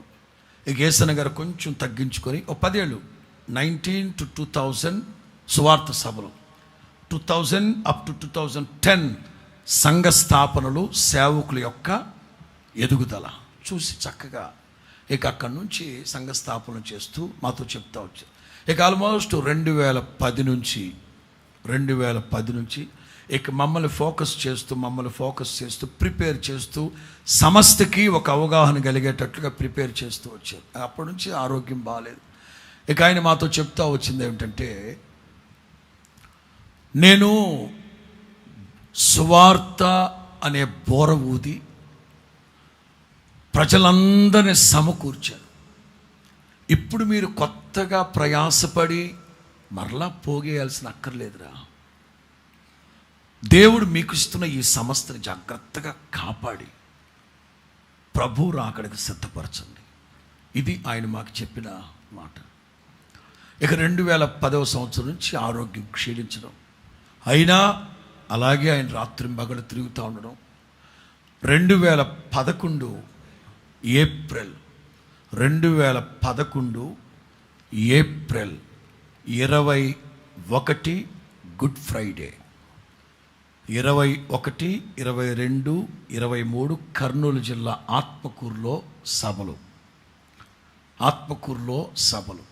2011 ఏప్రిల్ 21 అంటే ఆల్ నైట్ ముగించుకొని ఉదయాన్నే బయలుదేరారు. నేను కర్నూలులో ఉన్నాను, రాజు పాస్టర్ నంద్యాలలో ఉన్నాడు, సాగర్ ఎక్కడున్నాడు, సభలు జరిపించింది నువ్వే అప్పుడు. ఆడే కర్నూలు సెంటర్ పాస్టర్. ఆ రోజు 21వ తారీఖు నేను గుడ్ ఫ్రైడే ఆరాధనలో కర్నూలులో ఉన్నాను, రాజు పాస్టర్ నంద్యాలలో ఉన్నాడు, వాడు కర్నూలులో ఉన్నాడు. సభలో రాజు పాస్టర్ మొదటి రోజు స్పీకరు, నేను అందరూ వచ్చేయాలి. వచ్చాం అన్న రాజు పాస్టర్ వాక్యం చెప్పేటప్పుడు నాకు ఫోన్ చేశారు, వాడిని వాక్యం చెప్తా ఉండమని, చివరిలో నేను ప్రార్థన చేస్తానన్నాడు. కానీ వచ్చేటప్పుడు ఆయన కొంచెం బాగాలేదు, బయలుదేరి వచ్చేటప్పుడే కొంచెం ఆరోగ్యం బాగాలేదు. సరే, సభ ముగించిన తర్వాత రెండో రోజు శనివారం రాత్రి నాతో అన్నారు, ఈస్టర్ పండగ కదా, నువ్వు గోరంట్లు వెళ్ళు, ఇక్కడ నేను చూసుకుంటానన్నారు. సరే అని సాగరు అందరం ఉన్నాం, రాజు పాస్టర్ నేను కర్నూలు వెళ్ళమన్నాడు, ఎక్కడికి చెప్పారు. నేను 12 గంటలప్పుడు ఏసన్న గారు మంచం మీద పడుకున్నారు, జాగ్రత్తలు చెప్పేసి బయలుదేరాం. తెల్లవారుజామున నాకు 4 గంటలకు ఫోన్, బస్సులో ఉన్నాను నేను. ఫోన్ చేస్తే ఏసన్న గారు ఏమన్నా అంటే, చాలాసేపు నుంచి ట్రై చేస్తున్నాను రా నీకు అని భారంగా మాట్లాడుతున్నాను. అంటే ఘాట్ రోడ్డు కదన్నా, నాకు సిగ్నల్ లేదన్న. ఏమైందంటే అర్జెంటుగా నా రూమ్ దగ్గరికి రమ్మన్నారు. అర్జెంటుగా రావడం ఏంటి, నేను ఆల్రెడీ డోర్నాల్ దిగేసింది బస్సు. ఇలా సరే, ఇట్లా ఏమైంది అన్నాడు. నేను మంచం మీద నుంచి కింద పడిపోయినాను, పైకి లెగలేకపోతున్నాను, ఎవరినన్నా రమ్మను. వెంటనే వాడికి ఫోన్ చేశాను, సాగర్కి, అర్జెంటుగా వెళ్ళండి అంటే రాజు పాస్టర్ గారు వీళ్ళందరూ వెళితే ఆ పెయిన్ తట్టుకోలేక కింద పడిపోయింది. మంచం మీద తీసుకొచ్చి పడుకోబెట్టి రమారమి 3 రోజుల పాటు అక్కడే ఉండిపోయారు ఆయన, హోటల్లో రాలేక. ఇక అక్కడి నుంచి మరణం తరుముకుంటూ వచ్చింది ఆయన్ని. ఇక అక్కడి నుంచి మరణం వెంటాడుతూ వచ్చింది. 2011 ఏప్రిల్ 21 గుడ్ ఫ్రైడే రోజు. ఇక అక్కడి నుంచి ఇక నేను ఆయన చనిపోయేంత వరకు నేను కూడా సేవ చేయలేదనే చెప్పాలి. రాజమండ్రిలో ఉండేవాడిని. రమారమి ఆయన చనిపోయేంత వరకు నేను రాజమండ్రిలో సేవ చేయలేదని చెప్పాలి. ఆయన మంచం దగ్గరే ఉన్నాం అందరం. ఆ టైంలో ఆయన సంతోషపెడుతూ, ఆయనకు పాటలు పాడుతూ, ఆయన ఏదన్నా అడిగితే చేసి పెట్టిన, ఆయనతో మాట్లాడుతూ ఉండేది. అట్లా జాగ్రత్తగా తీసుకుంటూ వచ్చాం. 2012 ఫిబ్రవరి 1వ వారం నేను చెన్నైలో రికార్డింగ్లో ఉన్నాను. వీళ్ళందరూ ఫోన్ల మీద ఫోన్లు చేశారు. సొంతోడు మీరేనంట కదా, మీరు వచ్చి సంతకం పెడితే ఏదో చేస్తూ ఉన్నారు. రికార్డింగ్లో ఉన్నానండి అంటే అర్జెంటుగా బయలుదేరి రమ్మన్నారు. చూస్తే ఆయనకి బాగాలేదు. నాతో పాటు మోహన్ గారు వచ్చారు. మోహన్ గారు ప్రార్థన చేస్తూ ఉంటే ఏసన్న గారు ఆయనతో చెప్తున్నారు, నేను ఇప్పుడే చనిపోను, ఒక 6 నెలల్లో టైం అడిగాను దేవుణ్ణి. ఫస్ట్ వీక్ ఫిబ్రవరి 1 ఒక 6 నెలలు సమయం అడిగాను, ఈ సమస్త విషయాలన్నీ కాస్త చక్కబెట్టాలి అంటే. ఆయన ట్రీట్మెంట్ చేద్దామంటే వద్దు ప్రభు దగ్గరికి వెళ్ళిపోదాం. ఇక మార్చి గుడారాల పండుగలో మీకు తెలిసిందే, ఒక్కొక్కళ్ళు చనిపోయారని చెప్పడం, ఇట్లాంటివన్నీ చెప్తూ ఉంటే నేను TV9 వాళ్ళని పిలిపించి TV9లో ఒక 7 నిమిషాలు యాడ్ ఇప్పించాను ఏసన్న గారితో. గుడారాల పండుగ అన్నీ సిద్ధపరిచారు, పిల్లలు మీరు ఎప్పుడు వస్తున్నారు, మీకోసం ఎదురు చూస్తున్నాను రండి అని. అది అయిపోయిన తర్వాత ఇక అట్లా ఒక 2-3 మంత్స్, జూన్ 10 వేసవి కాలంలో నా దగ్గరకు వస్తానన్నారు రాజమండ్రికి. ఎండలు బాగా తీవ్రంగా ఉన్నాయి, తొలకరి వర్షాలు పడ్డాక వస్తారన్నాను. జూన్ 10వ తారీఖున నాకు డేట్ ఇచ్చారు, ఆదివారం. నేను అన్నీ ఏర్పాటు చేసుకున్నాను. అక్కడ ఉదయాన్నే బయలుదేరారట. అదే కొంచెం లేట్ అవుతుంది రావడం. ఏమైంది అంటే మొత్తం మీద ఏసన్న గారు వచ్చారు, కారులో ఉన్నారు, నిన్ను రమ్మంటున్నారు ఏసన్న గారు అని వాడు రాజేష్ డ్రైవర్ చెప్పాడు. నేను ఎవరితో పాటలు పాడమని చెప్పి నేను తిన్న కారు దగ్గరికి వెళ్ళాను. కారు ఎక్కమన్నాడు. ఫ్రంట్ సీట్లో ఎక్కాక ఈ లుంగి కిందకి జరిపి చూపెట్టాడు. చూస్తే ఈ తొడ 2 ముక్కలు అయిపోయినది. ఎముక విరిగిపోయి 2 ముక్కలు అయిపోయినది. ఏమిటిదన్నా? ఉదయం స్నానం చేద్దామని బాత్రూంలోకి వెళ్తుంటే కాలు జారి పడిపోయింది, విరిగిపోయింది. ఈ 2 వేళ్ళు కూడా విరిగిపోయినాయి. వెంటనే నేను రాజేష్ నన్ను, ఎరా బుద్ధి తక్కువ చెప్పాలి, ఎందుకు వచ్చారో మీరంటే కేశన్న గారు అన్నారు, నేనే చెప్పొద్దన్నానని, నేను ఇక్కడికి రాకపోతే ప్రజలు నిన్నేమనుకుంటారు, నిన్నేమన్నా అంటే నేను ఊరుకుంటానా, అందుకే కాలు ఇరిగిపోయినా వచ్చేసాను ఇక్కడికి. స్నానం చేద్దామని తెల్లవారుజామున 5 లెగిసి తట్టుకొని కింద పడిపోయాడు. పడ్డం ఈ చెయ్యి ఇట్లాగే పడిపోయింది, తోడ విరిగిపోయింది. అయినా ఇవాళ యేసన్న గారిని దూషించి మాట్లాడి వెటకారంగా మాట్లాడే వాళ్ళకి కనీసం ఇవి తెలిస్తే మంచిదని, ఏదో ఎవరో సానుభూతి కోరుకొని కాదు ఈ మాటలు చెప్పేది, కనీసం ఇవి తెలియాలి. ఈ వైభవం వెనక అంత శ్రమ ఉంది. కాలు 2 ముక్కలైపోతే, తొడ చేతులు 2 వేళ్ళు విరిగిపోతే, గుంటూరు నుంచి రాజమండ్రికి వర్షంలో వచ్చాడు ఆయన. వెంటనే బండి తీరా బయలుదేరదాం పదన్నాను. నీకు సింగపూర్లో కార్డ్లెస్ మైక్ ఒకటి కొనిపెట్టా, నీకు ఎక్కడుంది అది? ఆ మైక్ సంగతి ఎందుకయ్యా స్వామి, వెళ్దాం పదమని. జనం వచ్చి వాక్యం చెప్పకపోతే ఎట్లా? నేను ఎక్కడో వెతికి సెల్ వేసుకొచ్చి ఇస్తే 1/2 గంట సేపు వాక్యం చెప్పి కారులో కూర్చొని 1/2 గంట సేపు వాక్యం చెప్పి చివరి ప్రార్థన ఆయనే చేసి వెళదాం పదాన్ని నేను బయలుదేరుతామా, జనానికి ప్రార్థన చేయకుండా వస్తావా, జనానికి ప్రార్థన చేసేసి రాత్రికి రా నువ్వు అని నన్ను కారులోంచి దించి బయలుదేరుకుంటూ వెళ్ళాడు. మహామనీషి ఎవడున్నాడు ఈ రోజుల్లో అట్లాంటి సేవకుడు? అది జూన్ 10. ఎన్నో సందర్భాల్లో మరణ పంచుల వరకు వెళ్ళిపోయాడు, కానీ ప్రార్థన చేసుకున్నాడు, పళ్ళు బిగబట్టుకున్నాడు. చెన్నై వెళుతూ ఉన్నాం, అందరం ఏదో ఒకటి బతికించుకోవాలి కదా అని నెల్లూరు దాటాం, గూడూరు దాటాం. ఉలవపాడు దగ్గర అందరిని బిర్యానీ తినరమ్మన్నాడు, అందరిని పంపించాడు. నన్ను అంబులెన్స్లో పిలిపించుకొని కూర్చోబెట్టి చాలా విషయాలు మాట్లాడాడు. జీవనన్న ఉంటే జీవనన్న కిందకి దించి నన్ను ఒక్కడిని కూర్చోబెట్టి చాలా విషయాలు మాట్లాడాడు.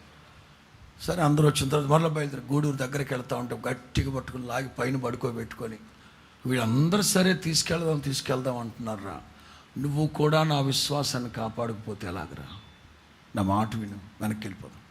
ఇంకా అంతే, వెనక్కి వచ్చేసాం. మరలా అదే రూట్లో ఆఖరి ఐ థింక్ జూలై 27th, మొన్న అబ్రాం వెళ్ళింది ఆ రోజే కదా, అది జూలై 27th అనుకుంటాను. అట్లాగే రక్తపు మడుగులో ఉన్నాడు ఆయన. అంబులెన్స్లోనే వెళ్ళాం, చర్చి ఓపెన్ చేశాడు, కాసేపు వాక్యం చెప్పాడు. ఇక కూర్చోలేక, రే వెస్లీ వాక్యం చెప్పు, 1 అరగంట సరిపోద్దా అన్నాడు. సరిపోద్దంటే చూడు సరిపోద్దు, సర్దుకో అన్నాడు. చెప్పి ఆఖరి చర్చి ఓపెనింగ్ వచ్చేసాడు. ఇక ఆ వారం రోజులు పెద్దగా ఎవరితో మాట్లాడకుండా ప్రశాంతంగా ఉన్నారు. ఆగస్టు 1st వీక్, 7వ తారీఖు విజయవాడ ఆన్లైన్, 6వ తారీఖు క్లాస్ చెప్పాడు, బైబిల్ సెమినార్. వర్షం, గొడుగు తీసుకొస్తున్నాం అంటే నన్ను తీసుకెళ్తారు, లేదంటే మంచం పట్టుకుని వచ్చాం వర్షం. వాక్యం చెప్పి వెళ్ళి పడుకున్నాను. 7వ తారీఖు నేను విజయవాడ ఆన్లైన్కి వెళ్ళి వాక్యం చెప్పన్నారు. వాక్యానికి పంపించేటప్పుడు త్వరగా వచ్చేయమన్నాడు. నేను విజయవాడ వెళ్ళిన దగ్గర నుంచి ఫోన్లు చేస్తాను, ఎలా ఉన్నారు. వాక్యం ముగించి కూర్చునేటప్పుడు ఫోన్ చేశారు, అన్న కలవరిస్తున్నారు, అర్జెంటుగా వచ్చాను. తెల్లవారుజామున వెళ్ళాను 5ంటికి. ఇక అందరం కూర్చోన్నాం. ఇక ఆయన దండం పెట్టి, మీకు దేవదూతలకి మధ్యలో జరుగుతున్న సంఘర్షణలో నేను సమిధిగా మారిపోతున్నాను రా. మీరు ప్రార్థన చేస్తుంటే, మీరు ఇట్లాగే చూపెట్టాడు, మీరు ధ్వజమెత్తి ప్రార్థన చేస్తుంటే దేవదూతలు వెనక్కి తగ్గుతున్నారు, కానీ ఈ శారీరకంగా నేను బాధపడుతున్నాను ఇక్కడ. నా మాట వినండిరా, ప్రభు చిత్తానికి అప్పచెప్పి ప్రార్థన చేయండి రా అని బతిమలాడాడు. 8వ తారీఖు ఉదయం నేను ఆన్లైన్ ప్రేయర్ ముగించుకొని వచ్చాను. మేమందరం కూర్చున్నాము, సేవకులందరం మంచం చుట్టూ. వీడైతే శాఖర్ దగ్గరే ఉండేవాడు. చుట్టూ ప్రార్థన చేసాం. 6 గంటలకి జస్ట్ అట్ హాస్పిటల్కి తీసుకెళ్ళారు. నేను పైకి వెళ్ళి పడుకున్నాను. మరలా ఫోన్ వచ్చింది, కొంచెం ఇబ్బందిగా ఉంది, మీరు వచ్చేయండి. అందరం వెళ్ళి కూర్చున్నాం. అక్కడ కూర్చొని స్తోత్రాలు చెప్తా ఉన్నాం, ప్రశాంతంగా ఉన్నాం. అప్పుడు కూడా పిలిచి చెప్పారు, నాకు ఆఖరి గడియ అని తెలిస్తే నన్ను మెమోరియల్ హాల్లో తీసుకెళ్ళి పడుకోబెట్టండి అన్నా. వెంటనే సాయంత్రం తీసుకొచ్చి పడుకోబెట్టాం. 7-8 ఈవేళ అప్పుడు ప్రశాంతంగా ప్రభు దగ్గరికి వెళ్ళిపోయాడు. ఈ ఫిబ్రవరి నెల నుంచి ఆగస్టు నెల ఆయన ప్రభువుని అడిగింది 6 నెలల గడువు. ఈ 6 నెలల్లో అన్ని విషయాలు చక్కగా మాతో చెప్పుకుంటూ, కొన్ని విషయాలు అయితే క్షమాపణ అడిగేవాడు. ఎందుకంటే ఇప్పుడు కాకపోతే ఇంకెప్పుడు క్షమాపణ అడుగుతాడు. మేము కనుక కొంచెం మొహమాట పడుతూ ఉంటే, మనసు విప్పి మాట్లాడండి రా, ఇంకెప్పుడు మనసు విప్పి మాట్లాడతారా నాతో అని చెప్పించుకొని ఒక చిన్న పిల్లోళ్ళలాగా ఆయన మనసులో ఉన్న భావాలని చెప్పి ఇట్లా చేసుకుంటూ వెళ్ళండి జాగ్రత్తగా అని చాలా విషయం. మరి ఇవాల్టి వరకు క్రీస్తు యేసు ఎదుట ఆనబెట్టి చెప్తున్నాను, ఆయన చెప్పిన ఒక్క మాట కడుతూ తప్పకుండా పాటిస్తున్నాము, సందేహమే లేదు. క్రీస్తు యేసు ఎదుట ఆనబెట్టి చెప్తున్నాను ఆ మాట. ఆయన ఏదైతే చెప్పారో మాకు అట్లాగే మేం మాట్లాడుకొని మేం సరిదిద్దుకుని మేం డిస్కస్ చేసుకునే విషయం. అట్లా ఒక మంచి నాయకుడు ప్రశాంతంగా విషయాలన్నీ మాతో చెప్తూ వస్తూ, ఇలా చేసుకోండి, అలా చేసుకోండి, ఇలా చేయండి, అలా చేయండి, అన్ని విషయాలు కూలంకుషంగా మాకు వివరిస్తూ, అప్పుడు ఆయన ఆఖరి క్షణాల్లో బాగా సంతోషంగా ఉన్నాడు. ఆ సంతోషానికి కారణం ఏంటంటే, ఏమన్నా చాలా సంతోషంగా ఉన్నారు మీరంటే ఆయన చెప్పారు, యెషయా గ్రంథం 59:21, నేను వారితో చేయు నిబంధన ఇది, నీ మీదనున్న నా ఆత్మయు, యేసన్నా నీ మీదనున్న నా ఆత్మను, నేను నీ నోట ఉంచిన మాటలను నీ నోట నుండి, నీ పిల్లల నోట నుండి, నీ పిల్లల నోట నుండి ఈ కాలము మొదలుకొని ఎల్లప్పుడూ తొలగిపోవు.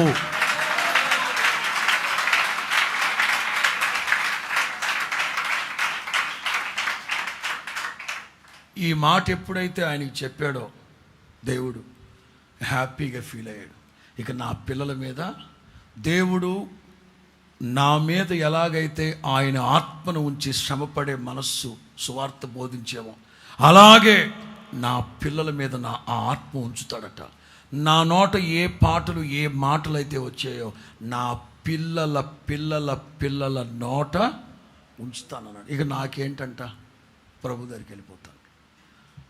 అట్లా సంతోషంగా వారి పరుగుని కడముట్టించి విశ్వాసాన్ని కాపాడుకొని మంచి పోరాటాన్ని పోరాడి ఒక మంచి నాయకునిగా ఈ లోకాన్ని విడిచి మహిమలోకి వెళ్ళిపోయారు. ఎప్పుడు చెప్తా ఉంటారు ఆయన, ఏమన్నా సంపాదించావా, నీ పేరు మీద ఏమైనా ఉన్నాయా? ఒకటి మాత్రం వాస్తవం, ప్రత్యక్ష ప్రసారంలో చూస్తూ ఉన్న వాళ్ళకైనా తెలియాలి, మేము ఎంతమంది సేవకులు ఉన్నా, మేము ఎంతమంది వేల మంది సేవకులు ఉన్నా, ఎవరి పేరు మీద ఏ వస్తువు ఉండదు, ఏ స్థలము ఉండదు, ఏ వాహనము ఉండదు. ఇది కొన్నా సరే హొసన్నా మందిరము లేమల్లే అని ఉంటుంది బిల్లు.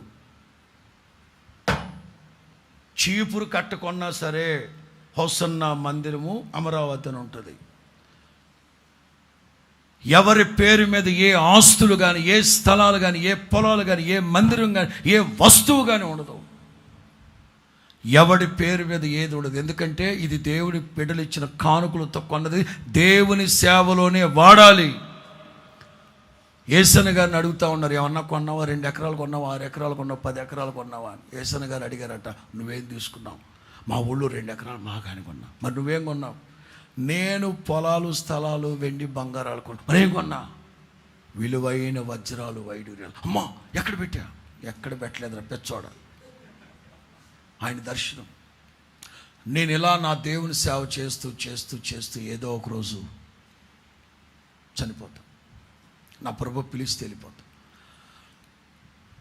మహిమలోకి వెళ్ళిన తర్వాత నా ప్రభు నాకు ఎదురుగా వస్తాడు. యేసయ్యని గట్టిగా కౌగిలించుకుంటాను. యేసయ్య అంటాడు, రే వదలరా వదలరా. నేను వదలను ప్రభువా. వదలమంటే వదలను. ఎందుకు? కమనీయమైన నీ దర్శనము కలనైనా మెలకువనైనా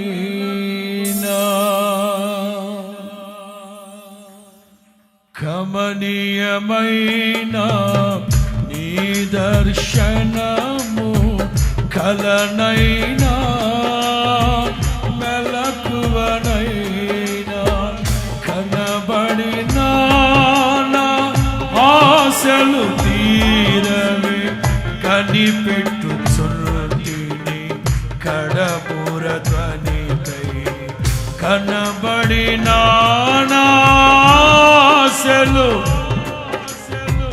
కని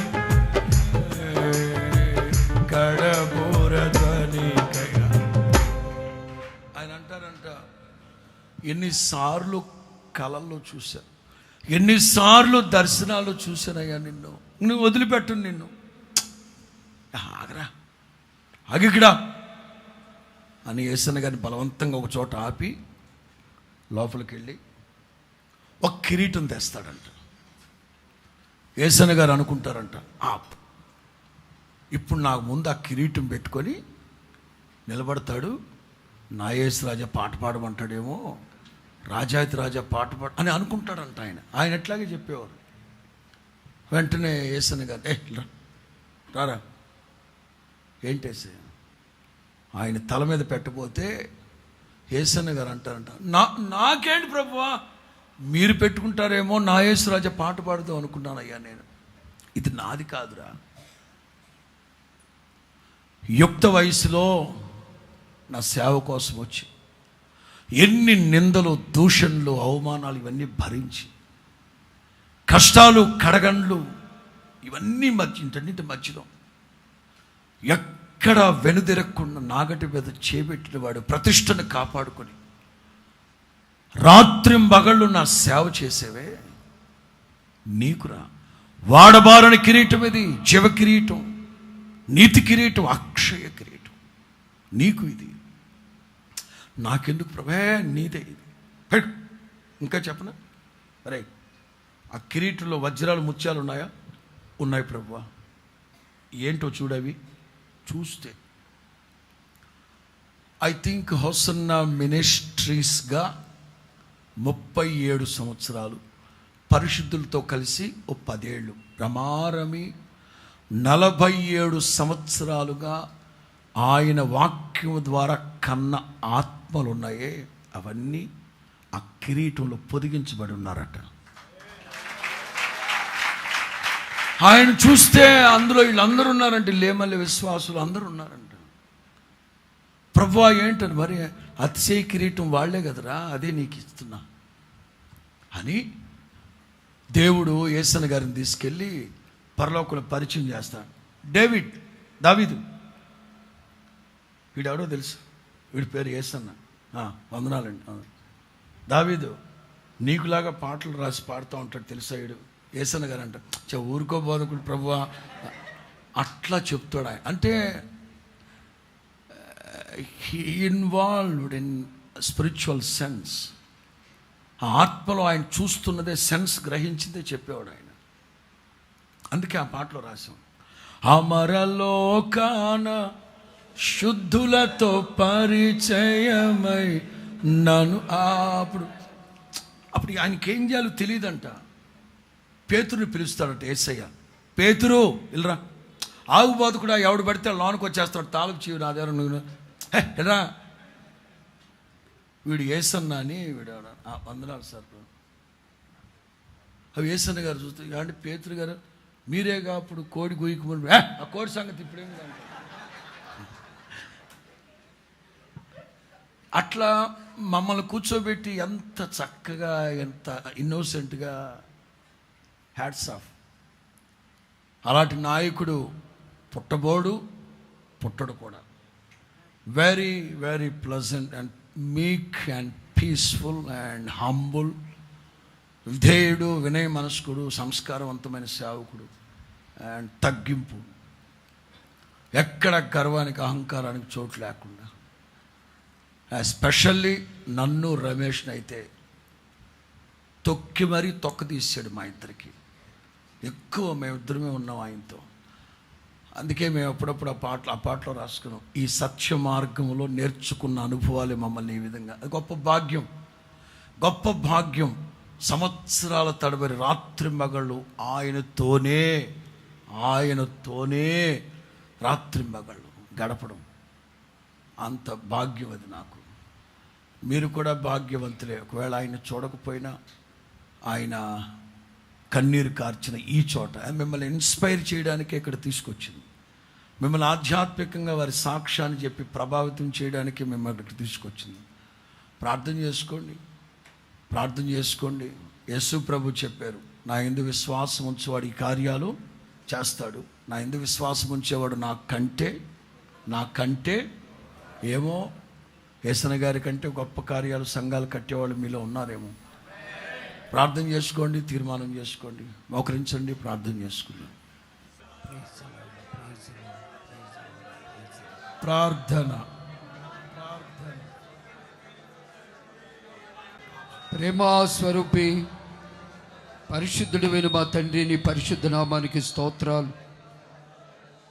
ప్రభువా, ఈ ఆశీర్వాదకరమైనటువంటి దినాన్ని మేమందరం కూడా నీతిమంతులను జ్ఞాపకం చేసుకోవటం ఆశీర్వాదకరమని, ఈరోజు ఈ సాయంకాల సమయంలో ఈ విధంగా కూడి రావడానికి మీరు ఇచ్చిన మంచి అవకాశాన్ని బట్టి ప్రార్థన చేస్తున్నాను.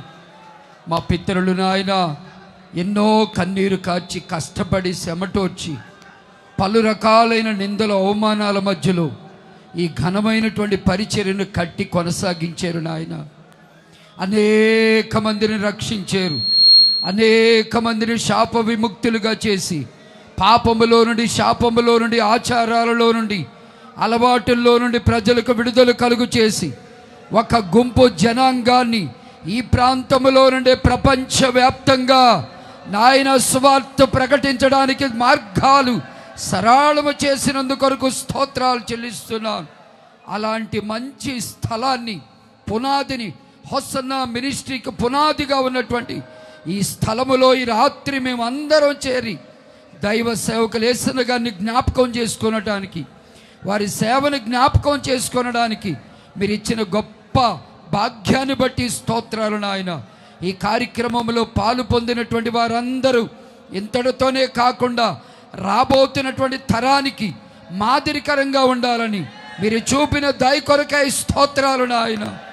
ఈ 28వ సంవత్సరంలో బైబిల్ ట్రైనింగ్ చేస్తున్నటువంటి వారిని రాబోతున్నటువంటి తరానికి ఆశీర్వాదకరంగా మీరు మార్చండి నాయన. వారి పిలుపు, వారి దైవ దర్శనము కలిగి ఆత్మీయ జీవితంలో ముందుకు కొనసాగడానికి, సేవలో నడిపించబడటానికి నాయన ఈ కార్యక్రమాన్ని ప్రారంభించి ఉండగా వారికి పునాదిగా మీరు నడిపించమని ప్రార్థన చేస్తున్నాం. సంఘ విశ్వాసును బట్టి, ఈ సంఘాన్ని బట్టి ప్రార్థన చేస్తున్నాం. ఒక్కొక్కరిని మీరు దీవించండి, ఆశీర్వదించండి నాయన. ఆ దినము నుండి ఇప్పటి వరకు సేవలో కొనసాగించబడుతూ నాయన వారి యొక్క పరిచయాలు చెప్పినటువంటి ప్రతి వారిని మీరు ఆశీర్వదించండి. మరి ముఖ్యంగా సేవకులందరి కొరకు, సిస్టర్స్ అందరి కొరకు ప్రార్థన చేస్తున్నాం నాయన. కూడి వచ్చినటువంటి స్టూడెంట్స్ అందరినీ మీరు ఆశీర్వదించండి. మరి ముఖ్యంగా ఈ ప్రాంత వాస్తవులు ఎన్నో రకాలుగా సేవను ప్రోత్సహించి ప్రేమించారయ్యా. వారి ప్రేమ, ద్రాత్మత్వం ఈ రోజుకి ప్రపంచవ్యాప్తంగా మారుమోగేటట్లు కృప చూపినందుకు కొరకు స్తోత్రాలు. ఈ హోసన్నా మినిస్ట్రీని ఇప్పటికే భూదిగంతాల వరకు మీరు తీసుకెళ్తూ ఉన్నారు. వెళ్ళిన ప్రతి చోట హోసన్నా విజయ పతాకం ఎగరవేయనట్లు. అంతేకాదు నాయన, ఏ ఒక్కరు కుడి ఎడమలకు తొలగిపోకుండా పాప క్షమాపణ పొంది బాప్తీస అనుభవంలోనికి వచ్చి పరిశుద్ధాత్మ నింపుదల కలిగి లోకానికి వేరై మహిమ కలిగినటువంటి నీ రాజ్యం బహు సమీపముగా ఉన్నది. నీ రాజ్యానికి రాకడ కొరకు ఒక్కొక్కరిని మీరు సిద్ధపాటు చేయండి నాయన. ఎవరిని మర్చిపోటకు అన్యాయస్తుడైన దేవుడు కాదు. ఒక్కొక్కరిని మీరు ఆశీర్వదించి నీ రాజ్యం కొరకు రాకడ కొరకు మీరు సిద్ధపరచండి. ఈ రాత్రి మీటింగు ద్వారా సంఘ సరిహద్దులు విశాలపరచండి. నూతనాత్మల రక్షణ కొరకై మీరు మార్గాలు తెరవమని ప్రార్థన చేస్తున్నాం. స్టూడెంట్స్ను కూడా మీరు దీవించి ఆశీర్వదించండి. వాక్యాన్ని చెప్పినటువంటి దైవ సేవకుల్ని ఇంకను బలపరిచి ఆశీర్వదించి వారి నోట మీ మాటలు ఉంచి అనేకులకు మాదిరికరంగా రాబోతున్నటువంటి తరానికి హెచ్చరికగా నిబడినని మీరు నిలబెట్టి ఆయన ఆరోగ్యములతో నింపమని యేసు ఉన్నతమైన నామములో ఈ కార్యక్రమాన్ని అంతటిని శక్తితో కాదు, బలముతో కాదు నాయన, మీ ఆత్మతోనే నడిపించినందుకు కొరకు కృతజ్ఞత స్తోత్రాలు చెల్లిస్తూ మీ పాదాల వరకు మా శిరస్సు వంచి తగ్గించుకుంటున్నాం.